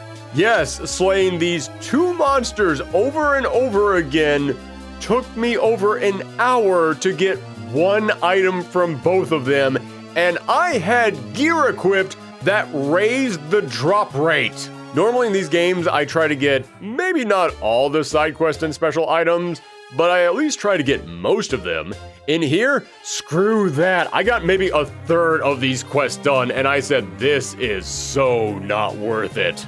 Although I will say there are a few side quests that are more unique, like there's a newspaper publisher who wants you to get photos of cryptids, and that was pretty fun. I love that they just randomly put Bigfoot walking across the stage and then he just disappears. That to me is a sign of a good Igarashi game. They need to have a secret funny side to them. You play through the main game and it's got this story of rescuing a gothic world from monsters and demons, but you look just slightly to the side and suddenly it's a tongue-in-cheek goofy comedy. Like, this is a Konami game, and there's one boss that you have to fight who's just Bomberman. It doesn't make any sense. It's just some ghoul who has Bomberman's powers, but I don't care. It's funny. In fact, speaking of those bosses and monsters, they're your standard Castlevania creations. A lot of them are recycled from previous games, which, don't get me wrong, at the rate these games were coming out back in the day, that's to be expected. But I was also pleasantly surprised by how many new monsters I saw in here. Again, I will fully admit that I still have a few more Igarashi Castlevania games to play, so for all I know, all the monsters in here are repeats, but there were definitely some in here that I had never seen before, and considering Shanoa isn't a Belmont, and we're not even in the titular Castlevania for most of the game, I like that they tried to make it feel a bit different. Like, I said that a lot of Castlevania games were coming out back to back at this time. It feels good to have one of them spice things up. Although, if I did have to complain about these monsters, damn, they got hands. Don't get me wrong, Castlevania has always been a little bit difficult. There was always a learning curve to it, but I don't know if I'm just out of practice or what, but this game felt way harder than the others. It's not really that the monsters themselves are more difficult, like, they each have patterns and tells, and once you fight them a few times, you can recognize them and learn how to dodge their attacks and then counter. But this time around, they hit like a truck. Shinoa is made of paper in this game. And that brings me to another big problem that I have. One of the things I love about the Igarashi Castlevanias, and again, I am including Bloodstain with those, is that it feels like they reward you for all the work that you do. You fight more monsters and you level up, increasing your stats, and then you get more weapons from beating these monsters, and then you do quests that can unlock stronger armor and that can make it so you're tough enough to stand up to the big bosses. But in here, no matter how much I leveled up, it never felt like any of it mattered. Sure, that could just be because the monsters themselves are getting stronger as the game goes along, but even when I grinded to get my stats up, it felt like that did nothing. And I have never had to stop and grind in an Igarashi Castlevania before. I might have done it before because I just wanted to get stronger, but here it felt like I had to do that. And as for the buffs I got from the armor, I said I stopped trying to do the side quests because it was taking way too long to find all the items that I needed. Well, that's only part of the reason why. The other part is because it didn't feel like it mattered. I went out of my way to get that dress that I mentioned, and it raised my stats way up. It was a huge boost, and I thought, oh man, I am going to be invincible now. I went into battle, and I still got folded like laundry. I made sure to get the toughest armor that I could, and there were still bosses who were taking out half my life points in one hit. And listen, I'm fine with having strong enemies and making your game a challenge, but like I said, one of the things that I love about these games is the more you work, the stronger you get. And this game left me wondering if any of my hard work actually mattered. But as frustrating as that was, there's something else that might have been an even bigger letdown. I love Metroidvania games. There's something so satisfying about entering a map that has so many parts cut off to you, but as you explore, you find power-ups that allow you to now access brand new areas, and you get to watch that map that you've been staring at this whole time slowly grow and flesh out. Looking at a locked door for 5 hours and then finally opening it is such a rush. This game isn't really a Metroidvania. I mean, it is, but it is significantly downplayed. Rather than exploring one big location that you slowly flesh out as you go along, Shinoa is exploring multiple locations across a map, and each of them will have like 1 or 2 secret rooms that you can't get into until you get a special ability, but yeah, that's it. And some of them don't even have that. And you don't unlock new parts of these maps by getting new power-ups. No, you unlock them by getting to the end of the current map that you're on. This is way more straightforward than most Igarashi games. In fact, it actually kind of reminds me of the older classic Castlevanias. Real big Simon's Quest vibes coming out of this one, and hey, maybe that's what they were going for. And if this wasn't an Igarashi game, then maybe I'd be more okay with that. Except that this is an Igarashi game, and there's so many things in here that feel like that thing that I like, except it's taking out a lot of the stuff that I like about it. And at the end of the game, you do actually go to Castlevania. Sorry if that's a spoiler, but I mean, it's in the name of the game, so you could kind of assume it was gonna happen. But at the end, we do go to Castlevania, but only half of the game is left at this point, so it's basically just half of the castle that we're used to, and yeah, it feels like I'm only getting half of the game that I want in here. A Metroidvania needs to have a big map that you get to fill out, and this one feels more like, this is what we could do with the time that we had left. I know that's not going to be a problem for a lot of people out there. In fact, some people might even find it refreshing that they did something new with this franchise. But what can I say? When I get a game that looks like the games I like, feels like the games I like, and it's only half of the game that I like, yeah, it's a bit of a letdown. So, yeah, now that we're here at the end, I gotta be honest with everybody. I'm kind of surprised from what I played here. Don't get me wrong, I still like this game. I'm not saying it's bad or anything. Some of the monsters were good, gameplay is still pretty fun, and I gotta admit, the story's pretty decent. This is a franchise where the plot always comes down to somehow Dracula has returned, and yet this game did some different stuff with it. I really dug Shinoa, and I really enjoy seeing this other side of the Castlevania world that wasn't directly tied to the Belmonts. But every time that I played one of the other Igarashi games, it always scratched this itch for me. It always gave me that feeling of, this is something new, or, oh, this is that feeling that I love from a Metroidvania game, or, oh, this is what this game did that was better than that one. And I never really got that feeling in this game.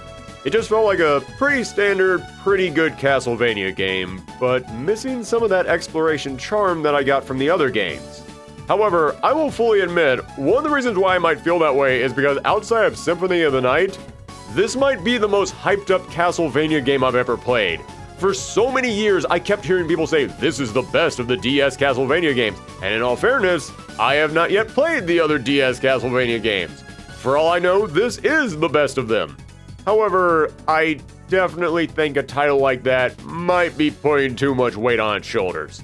I think if you go into this game not expecting it to be groundbreaking, not expecting it to be some big, huge, massive installment in this legendary franchise, but instead just a fun, good game about going around beating up spooky monsters across this gothic landscape, then yeah, I think you'll have a good time. So, yeah, I'll be honest with you. This is not how I was expecting this review to end when I started playing this game. As I said, I had spent years hearing people say, this is one of the best Castlevania games. So I will fully admit, I probably just overhyped this thing for myself. I probably just gave it expectations that I could not have possibly met. But now that I'm done, I do like it. I want to reiterate, I did like this game. It is a good Castlevania game. But I don't think it is worth quite that much praise, and it just didn't connect with me like a lot of other Castlevanias have. Although, I should mention this. As I said, I had spent years hearing people say this is one of the best Castlevania games, but I didn't hear anyone say that this year. And what I mean by that is that in the build-up to this year's Thorgiween, so many people were requesting Castlevania games because they knew I'm probably going to play one again. And I got so many requests for Dawn of Sorrow and Portrait of Ruin. I got 0 requests for Order of Ecclesia, and considering how much I had heard people hyping this game up over the years, that was kind of shocking to me. It made me kind of wonder, why aren't people requesting that one? So yeah, I have to ask, and I'm asking this genuinely to the audience right now. Do people still like this game? Did people, fall out of love with it? What happened to this game? Was it just me? It could totally just be me. It's probably just me. In fact, I'll say this right now. I didn't bring this up in the review, but this game really gives me that feeling like there's some hidden tech that I just never realized. It gave me that feeling like there's some way to just break this game and make yourself a god ant, and I just never figured it out, and probably everyone else knew it, and if I could just figure it out, then suddenly I would have loved this game. Yeah, I don't know, I can't really describe it, it just has that vibe to me. So yeah, there you go, Order of Ecclesia. I did like it, but as I said, it's a little bit of a bummer that I didn't fall in love with it like I was hoping that I would. Although, speaking of bummers, come back after this break for our next game. That's a hell of a cliffhanger. You're here. Who's here? Ghosts. Our town Chocula cereal. It's haunted.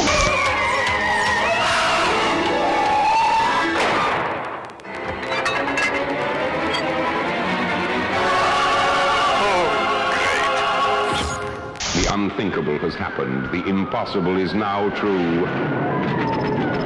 I've been brought to life in a horrifyingly real ice lolly from walls. Welcome back to Thorgiween, you valued employees. Well, folks, we're starting to pull into the end of the show tonight. Only a few games left to cover. So what better time than now to make everybody feel really uncomfortable? I love the smell of mouthwash in the morning. It smells like demonetized videos. Yeah, that's right. To all you people out there who own the commercials I've been showing throughout this video, you thought you could copyright claim this thing? Too bad! I'm tanking this whole video with this one review. Nobody's making money off this. For the past year, I've been hearing people going on and on about how amazing Mouthwashing is. I've been seeing tons of funny, silly inside jokes and memes that people kept making. I saw all this merch being made for the game, including plushies even. And now that I've finally played it, I do not mind telling you, I think all the silly memes and plushies might have given me a very different expectation of what this game is. Yeah, just like with Slay the Princess, I am going to try and review this without getting into any spoilers. I'm going to keep stuff vague, because this game is very story heavy. In fact, it's pretty much entirely story focused. And the less that you know about, the better. This is one of those games where you need to go into it fresh. So just to remind everyone, if you want to skip this review, check the time code below and jump ahead. However, if you are sticking with me for this, I do have to give an additional warning. Again, I'm going to keep things vague to avoid spoilers, but I do have to warn you, this game gets into very, very heavy issues, including assault and self-harm. So if you hear that and you don't think this game is for you, totally understandable, but I needed to make sure that everyone was prepared. Going to be very hard trying to make jokes for the rest of this video, but here goes. The game begins by telling you that you're on a space freighter for a company called the Pony Express. There are 5 of you on board and it leaves you with a cryptic message, "I hope this hurts." And saying this as someone writing this review in the future, yeah, it will. It then cuts to the cockpit of the ship and it tells you that you're on a collision course with an orbital body, but the computer tells you that you can avoid it by steering left, so you just have to grab the wheel and...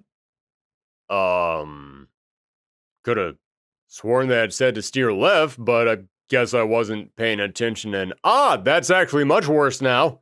Well, then it tells you that you can save everyone by engaging the autopilot. So after we find the key and unlock the big button, we press it and that turns the autopilot off and oh crap. It's going to be one of those games, isn't it?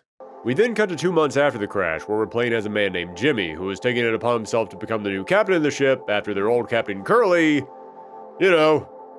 crashed the ship on purpose. Although Curly didn't make it out of there unscathed. Yeah, if you know anything about Mouthwashing, it's this bandaged up burned figure who has kind of become the mascot of the game. This is all that remains of Curly. He can't move, is in constant pain, and he can't talk, so nobody can even ask him why he did it. The other members of the crew include Anya, the ship's medic, who looks like if Shelley Duvall and Winona Ryder did the fusion dance. Anya never graduated from medical school though, which speaks to how the Pony Express cuts corners and leaves the crew to deal with the consequences. Then there's the ship's mechanic, Swansea. He's a gruff hard-ass, but as the game goes on, you do get a sense that he actually cares about this crew. And Swansea is joined by his new intern Daisuke, who comes off as an upbeat surfer bro, a very refreshing contrast against, well, just everything else in this game. And lastly, there's our protagonist, Jimmy. Jimmy is an asshole. That's not a spoiler or anything. The moment that you start playing as him, you can tell he's got anger issues and a massive ego and often takes his frustrations out on the rest of the crew. It's very rare that a game will put you in the shoes of someone who's such a piece of crap, but the game's narrative director Johanna Kasurinen said that they wanted the players to find themselves in this position because it might make them reflective, make them see how an asshole like Jimmy rationalizes his bad behavior, and it might make players think, wait, do I do that? Do I also think like that? Am I like Jimmy?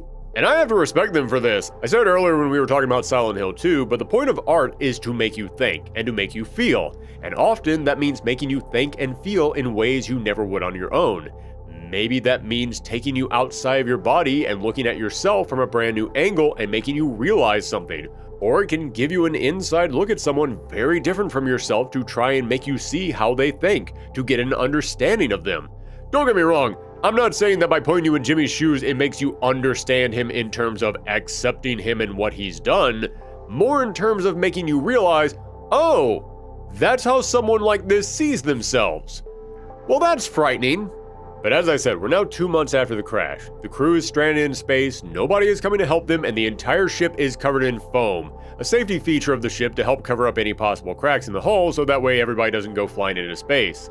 God, it looks like the end of Ghostbusters in here. And knowing where this game is going, I really wish I was playing that game instead right now. But with supplies running out, the crew only has one hope: to open up the cargo hold and see what exactly it is that they've been carrying this whole time. God damn, Pony Express is so shitty to its employees, they won't even tell them what they're shipping. Tim Robbins was wrong, even space isn't safe from capitalism. But the crew has to hope at this point that's food, supplies, something that could help with the ship, only to open up the doors and find that what they've been carrying is countless boxes full of mouthwash. That's it. Just mouthwash. At which point Swansea decides, screw it, all hope is lost, might as well get hammered, and proceeds to start chugging all the mouthwash. Which, as my college roommate could tell you, yes, actually can get you drunk. And hospitalized. Do not drink mouthwash. But here's where the game gets really interesting. We then jump to before the crash. And now we're playing as Curly, the pilot who wrecked the ship. He's gained his psych evaluation from Anya, and we learn that Curly might have had some psychological issues in the past. Issues that become even more apparent when he goes to check on Jimmy, and then, well...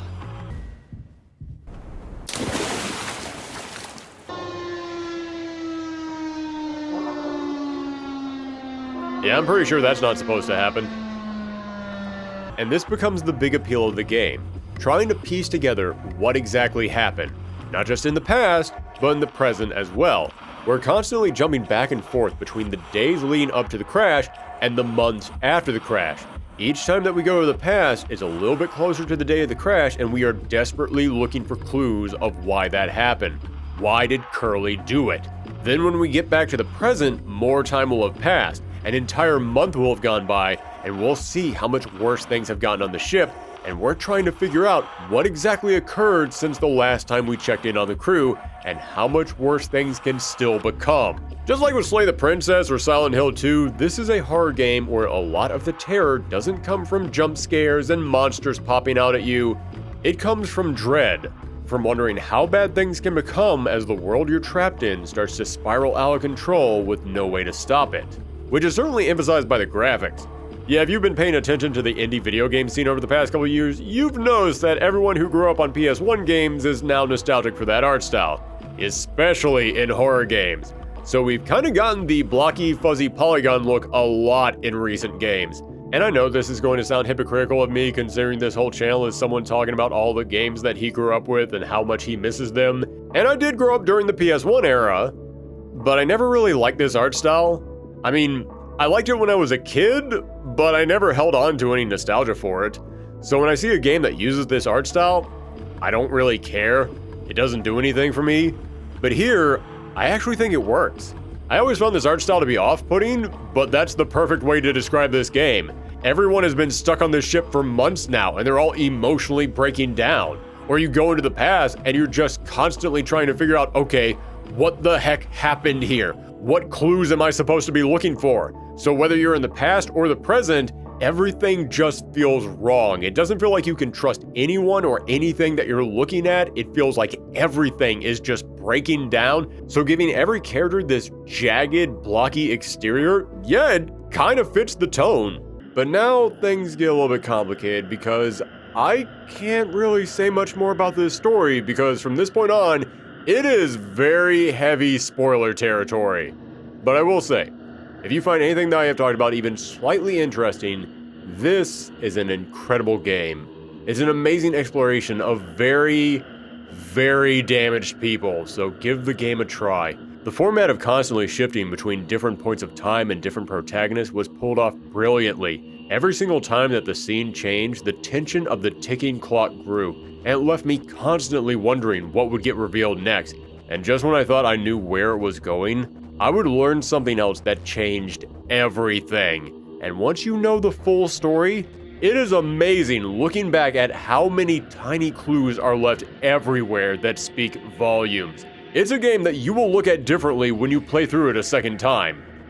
Something you may not want to do because I cannot stress this enough, this is a big downer, just the biggest bummer ever, no smiles for anyone. However, none of that is a complaint. As I said, this game is a work of art, and the point of art is to make you think, to take you on an emotional trip that can change the way that you look at others, yourself, and to make you experience things that you never would have experienced before, even if sometimes those things are horrible. And this game does that masterfully, so no, even if this game is dark, that is not a complaint. But I do have some complaints.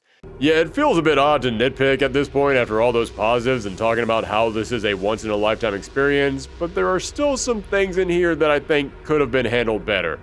For starters, this game is short, which, don't get me wrong, when I'm trying to cover as many games as I possibly can in this video and still get it out in October, I do appreciate a short game. But that being said, I beat this thing in 2.5 hours, and I definitely feel like it could have gone on longer. I really like these characters, but I have to admit, I feel like I could have gotten a little bit deeper with them. I could have learned a little bit more about them, and it would have benefited the overall story. And if this game had been like maybe half an hour or an hour longer, yeah, you could have fleshed these characters out more while keeping the tight pacing intact. But the big problem I have with this game is that there isn't a lot of interactions in this game. It's pretty much just living through the story with little to actually do in here. And honestly, I'm fine with that. If you just want to have a game that is very heavy on the story and that's the whole point of it, as long as you can pull that off, I'm all for it. My problem is that in the last half hour of this game, it feels like they suddenly realize, oh wait, this is a video game, we need to give the player more things to do. Because suddenly there's multiple little puzzles that you have to do, there's like a stealth sequence, and there's a brief combat section, and it feels so off to now suddenly at the very end of this game, have to twist knobs and scan walls and hide from an enemy. Yeah, it just didn't feel quite right to me for the game to say, hey, let's put almost all of our puzzles and interactive gameplay at the very end. It didn't quite mesh with the rest of the game before it. Plus, if I can be totally honest with you, I didn't even think these puzzles, or whatever you want to call them, were all that good. The story stuff, the entirety of the game before this, that was great. I cannot stop praising that part. But how they decided to do the ending of the game, yeah, I wasn't really feeling it. Again, talking about the gameplay, not about the story. However, in the end, the actual gameplay isn't all that important in here. What's really important is that story and those characters. And I think it's incredible that a game like this can exist, which can tell complex stories that make you think, make you hurt, and aren't afraid to make you feel uncomfortable. I know it's going to sound insane, but feeling uncomfortable is important. It's a part of growth. It's something that challenges you, and sometimes it's good to challenge yourself emotionally. Going to get a little off topic here for a second, so you're going to have to forgive me, but we're currently living in an era where censorship is getting out of control, whether it be from governments or payment processors, and horror has always been one of the biggest targets for censorship. And it's not just censorship over things like nudity and violence, you know, the usual suspects. We're also seeing stories that deal with harsher themes being censored, because a lot of the times those stories give voices to people who don't often get voices, or they are stories that do make you feel uncomfortable, and people in power don't typically see the point in a story that can make you uncomfortable. But as I said, stories like that can make you think, and I have to applaud this team for being willing to tell a story like this, realizing how hard it would be for audiences to deal with that, but still knowing that they needed to tell it. Now, with that being said, holy cow, how does this game have so much goofy fan art and plushies? Damn, the horror community is the MVP when it comes to taking uncomfortable stories and bad times and turning them around. You could give us the most f***ed up premise in the world and we'll still slap it on a t-shirt. I salute you, horror community. Okay, we only have one game left to go.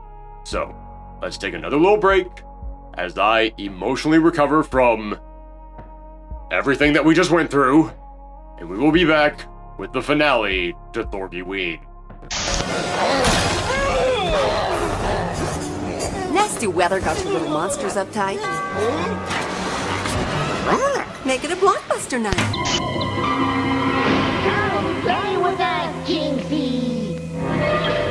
Happy Halloween from Cartoon Network. Mummies everywhere are rushing to Carvel for the new Halloween ice cream cake.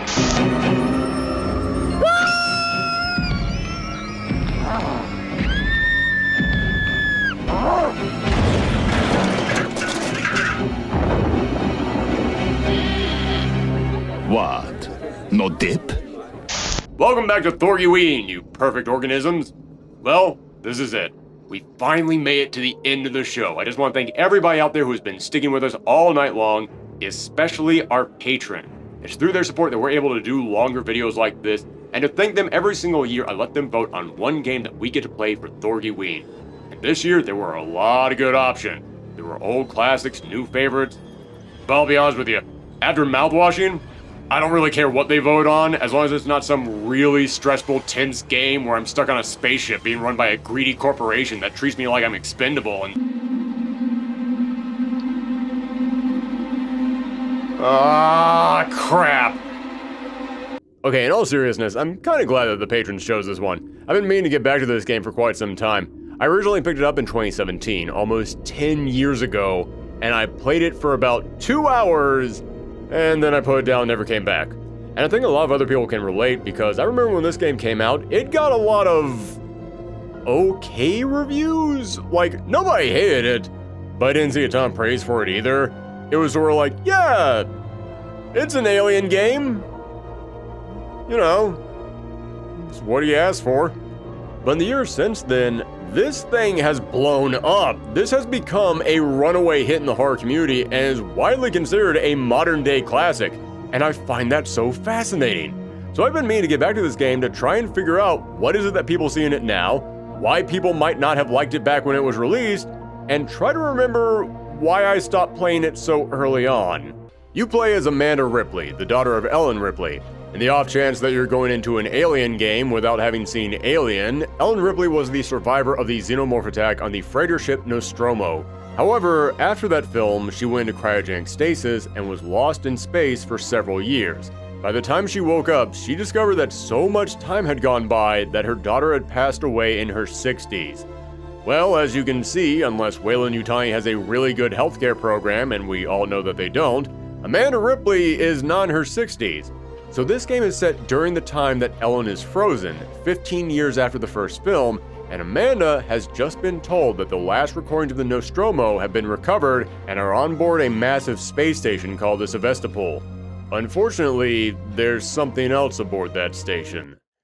That's right, it's Critters! This was a secret Critters game all along. Nobody saw it coming. I'm of course kidding, it's a xenomorph, it's always a xenomorph. There are so many xenomorphs in space, apparently. Now I'm going to be totally honest with you. There is a much larger story here.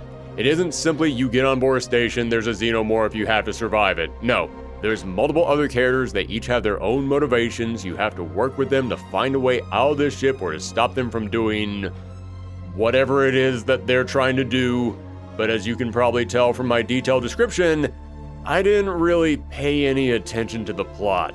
I know, some of you might be wagging your finger at me right now for skimming over it. Some of you are probably shocked because I spent so much time tonight talking about how important the stories of these games are. So how could I not care about the story here? Well, that's simple. Because you arrive on this station. It is completely empty except for a handful of gun-toting survivors who attack you the moment they see you. Then the xenomorph shows up, and from that point on, your only objective is survive. And that is going to be much harder than you think.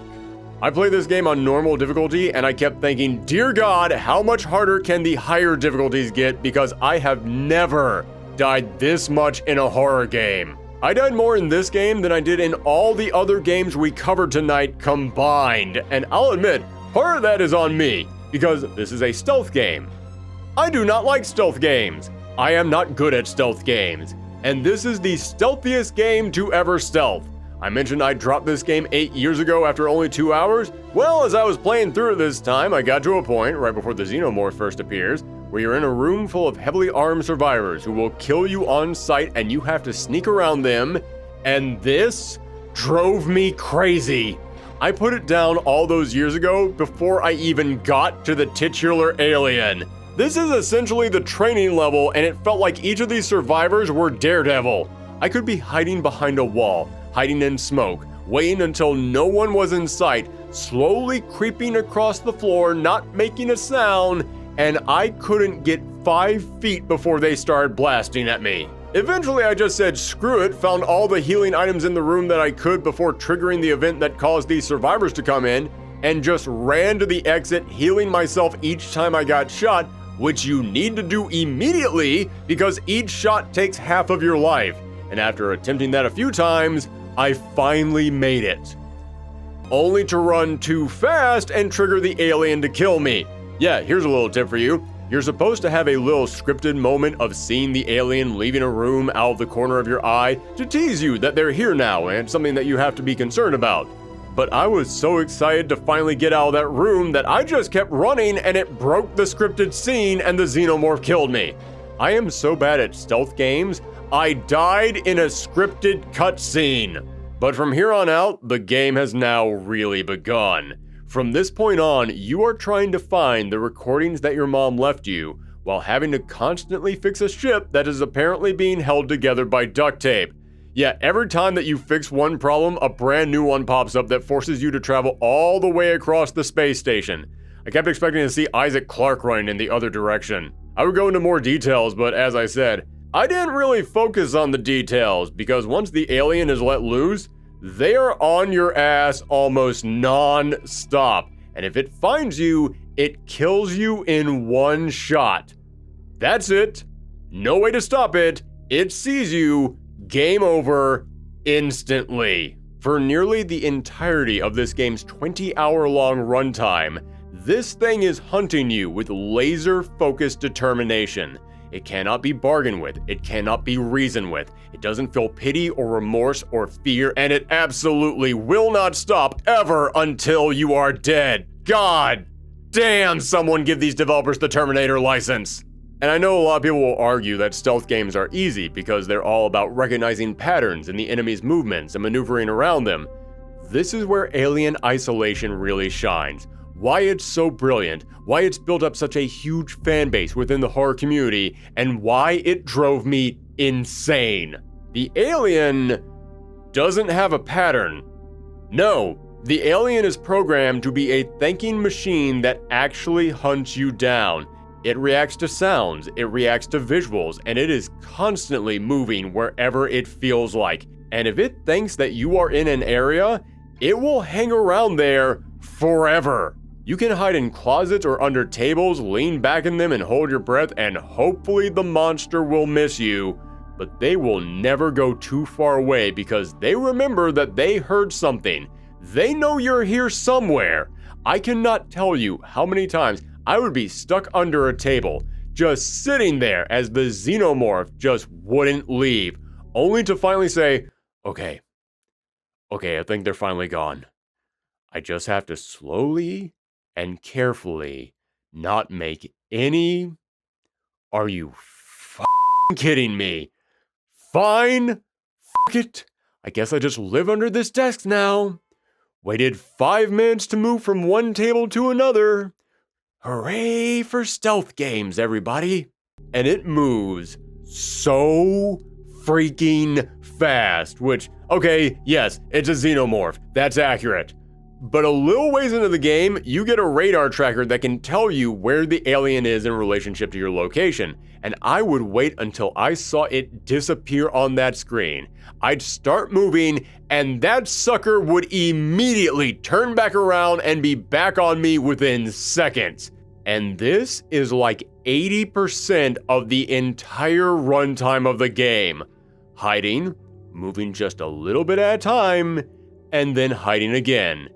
And then dying, because you will die over and over and over again.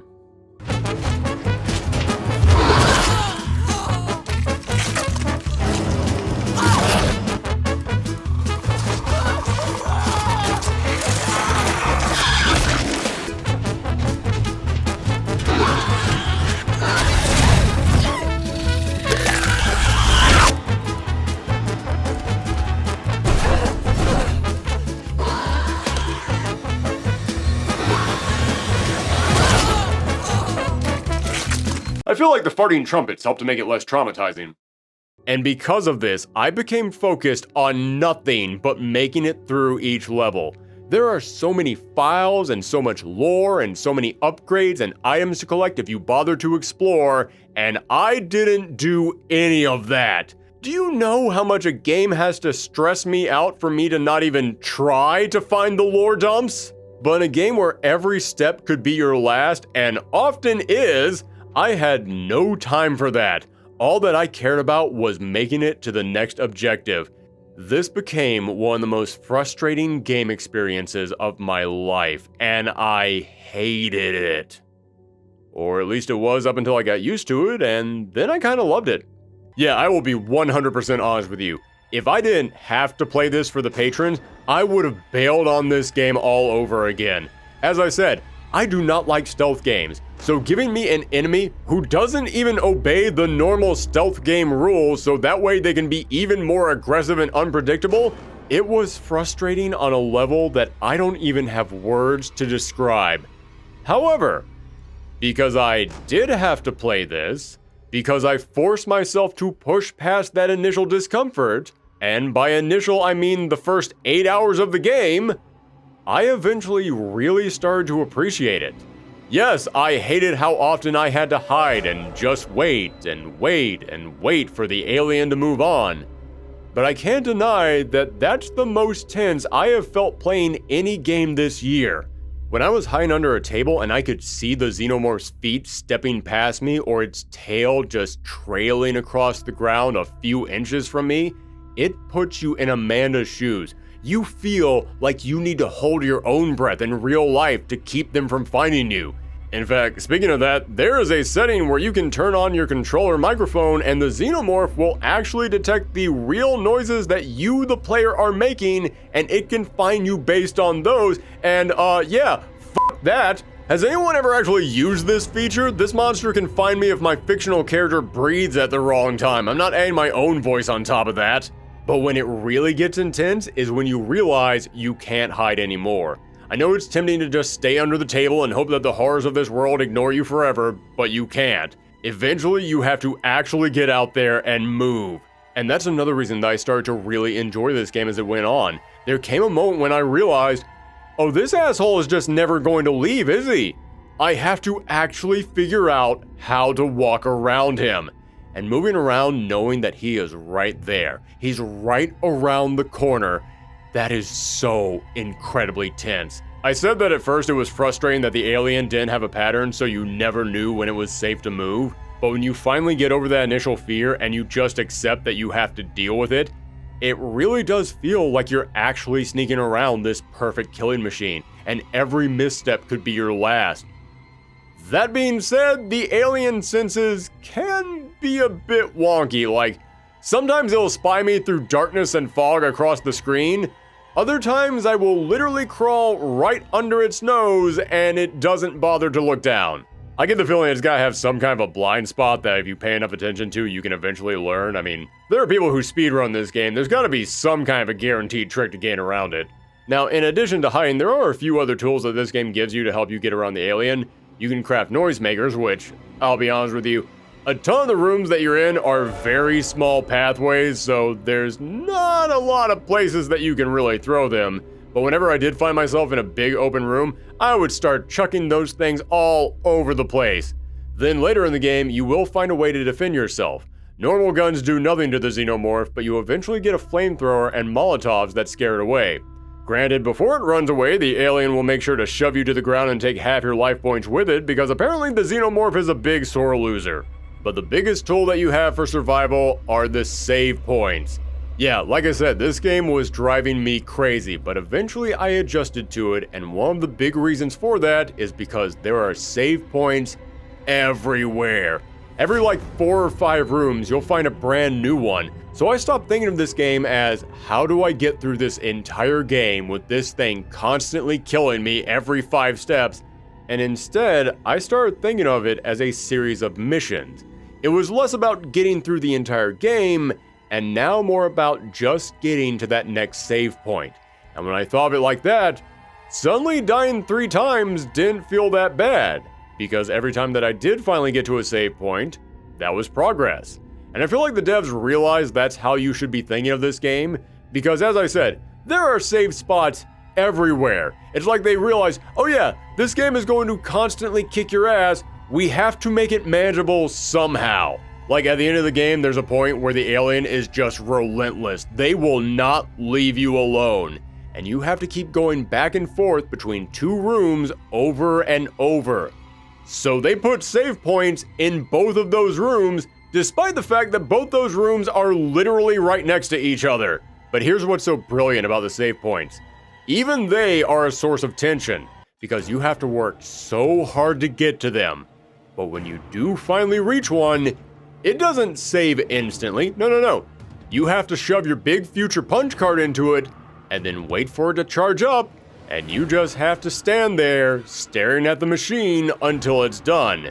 Meaning when you finally see a save point, you go up to it as quickly as you can, plug your card in, and then you just have to helplessly stand there, praying that you can save the game before the xenomorph catches you, and you can't even turn and look around to see if they are creeping up right behind you. And these are some of the most stressful moments in the entire game, and it's genius.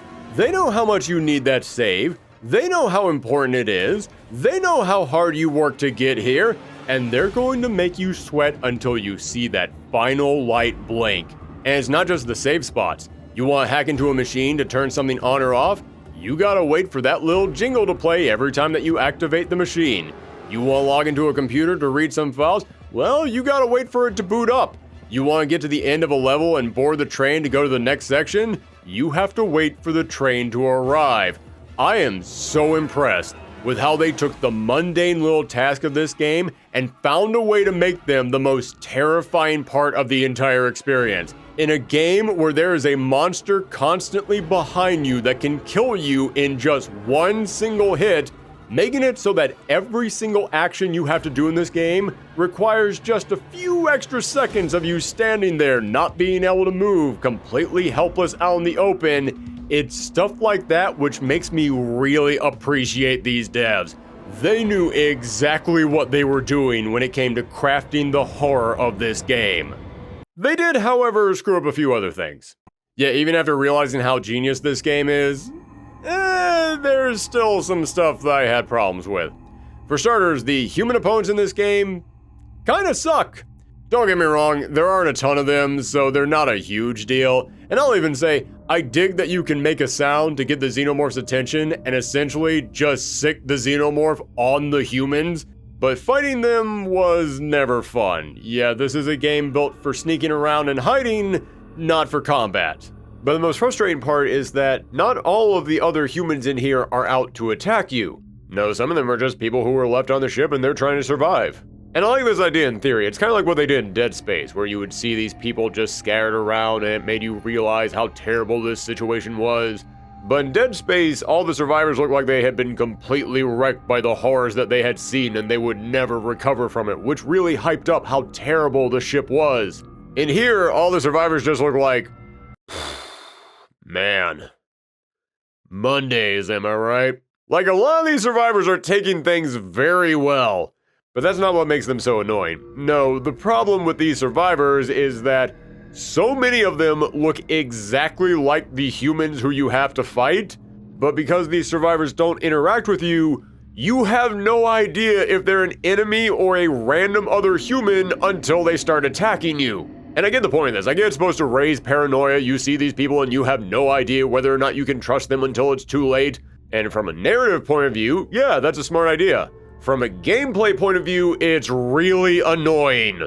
There was one level that I walked into where there were a bunch of humans staying around, and I thought, oh man, I'm gonna have to fight all these guys. And then none of them started attacking me, and I thought, oh, okay, I guess we're cool. Then some of them did start attacking me, and I thought, okay, I guess I have to fight them now. But then I ended up attacking one human, and I got a game over and said, don't attack your allies. And I thought, you had the enemies I'm supposed to be attacking standing right next to the humans I'm not supposed to be attacking, and you had them dress exactly the same. Why would you design a level like that? And there's another enemy type in this game that I haven't talked about yet. The Working Joes, which are really basic androids that are malfunctioning and trying to kill any humans that they run across. I mentioned that I didn't read a lot of the lore in here, but I did read one report that says, basically Weyland Yutani cheaped out on the maintenance, and that's why these robots are acting up. It's a simple explanation, but hey, I believe it. Now, going into this game, I had heard about the Working Joes. I had heard so many people say, oh man, the Working Joes are horrifying. They're just as scary as the Xenomorph. I can only assume that all of you are in the pocket of Big Robot, because that's not even close to true. For starters, the amount of damage that they do to you isn't too bad. You can take several hits from a Working Joe and still be just fine. Plus, the working Joes can go down. They take several hits, but they do eventually go down. So no, these slow-moving robots that you can easily walk around who deal limited damage and can be defeated are not as terrifying as the speedy, sneaky, invincible one-shot monster. You all hype these guys up way too much. However, that being said, they are a nice little addition. It's a good way of keeping this from just being hiding from a xenomorph for hours and hours and hours. But it does drive me nuts that while the xenomorph fights other humans, they do not give a crap about the androids, and the androids do not care in return. The androids and the xenomorphs live in harmony with each other apparently. They do not bother one another. I have seen the movies, I know that's not how that works. And one final issue that I have to bring up, this game is kinda buggy. Not terribly, it never crashed on me or anything, but there were definitely some moments where I saw some visual glitches popping up here or there. Like the camera for 2 frames will just constantly cut to something else when it's cutting from one shot to another. The biggest glitch I had to have been when I got caught in an explosion and I survived it, but now Ripley was just on fire throughout the rest of the game. I mean, it wasn't doing any damage to me. In fact, there's a part of me that almost wishes I could have kept this glitch going, because anytime I went into a dark area, I was now lighting it up with my own body. I mean, heck, the xenomorph is afraid of fire. If Ripley now has the power to turn to the Human Torch, I'm not gonna say no to that. Although my personal favorite glitch of the entire game was when I got the trophy for not dying on a level, despite having died multiple times on that level, and the trophy popped as I was being killed once again. Also, not gonna get into too many details about this, but I do have to bring it up. I didn't really like the ending to this game. It's not like, oh, that's BS, that betrays everything that we've done. No, it's nothing like that. It just kind of felt like the game hit a boiling point, and then it said, okay, how can we have some big final moment for the game? And the big final moment isn't nearly as intense or dramatic as the 20 other moments that came before it. And then after that, they go, that wasn't good enough. We need another final moment. And I'm just like, nah, dude, we're kind of good. You can stop now. But in the end, all those other problems I have might keep me from saying that this game is perfect, but it in no way ruins the hours and hours of chills that this game gave me.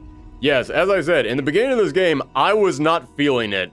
The tutorial levels had way too high of a difficulty curve for me. The xenomorph is so relentless, and yes, this is a stealth game, and as I have pointed out many times, that just isn't my particular type of game. But when I finally got through that, and I began to understand how to play this game, and what was so brilliant about it, it became one of the best horror game experiences I've ever had. It's one of the few horror games where I felt like I was in the shoes of the character I was playing as. It did what an Alien game is supposed to do. It made you afraid to be found by the alien. And for pulling that off so well, I agree with everyone. This is a modern day horror classic. Well, folks, that's it. We have come to the end of another Thorgiween. There's so many other games that I wish that I could cover, but we can't put off November any longer. I say really hoping that this video isn't already going up in November.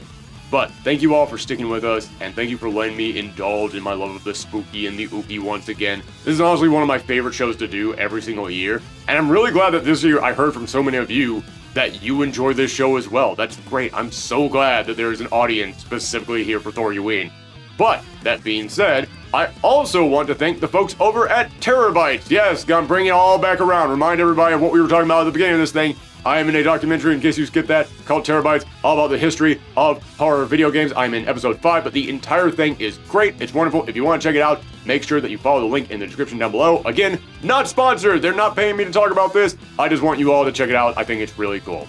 And also, talking about things that I want to thank people for. We hit 100,000 subscribers! Where is it? It's there! There it is! Yeah, there it is! We didn't rehearse this at all! Woo! Oh my gosh, I cannot believe it. Yeah, I know there's some people who's like, are you not going to actually bring that up? No, we're bringing it up. We hit 100,000 subscribers. I wanted to make a video about it, but we hit that number while I was busy working on this one, and I didn't want to delay this any longer. But yes, the next video that we are doing is going to be our big 100,000 subscriber celebration. So if you want to check that out, I'm assuming you're already subscribed if you've made it already this far in the video, but in case you haven't, click that down there so you can see that video. We have a big thing planned for the 100,000 subscriber celebration. I cannot believe we hit that. Thank you all so much for the big push that you all made to get us to this number. That is really great. Thank you all so much. But that's it. Can't keep going any longer, so I'm just going to say thank you all for tuning in. Stay safe out there. And until next year, happy Halloween. Bye, everybody.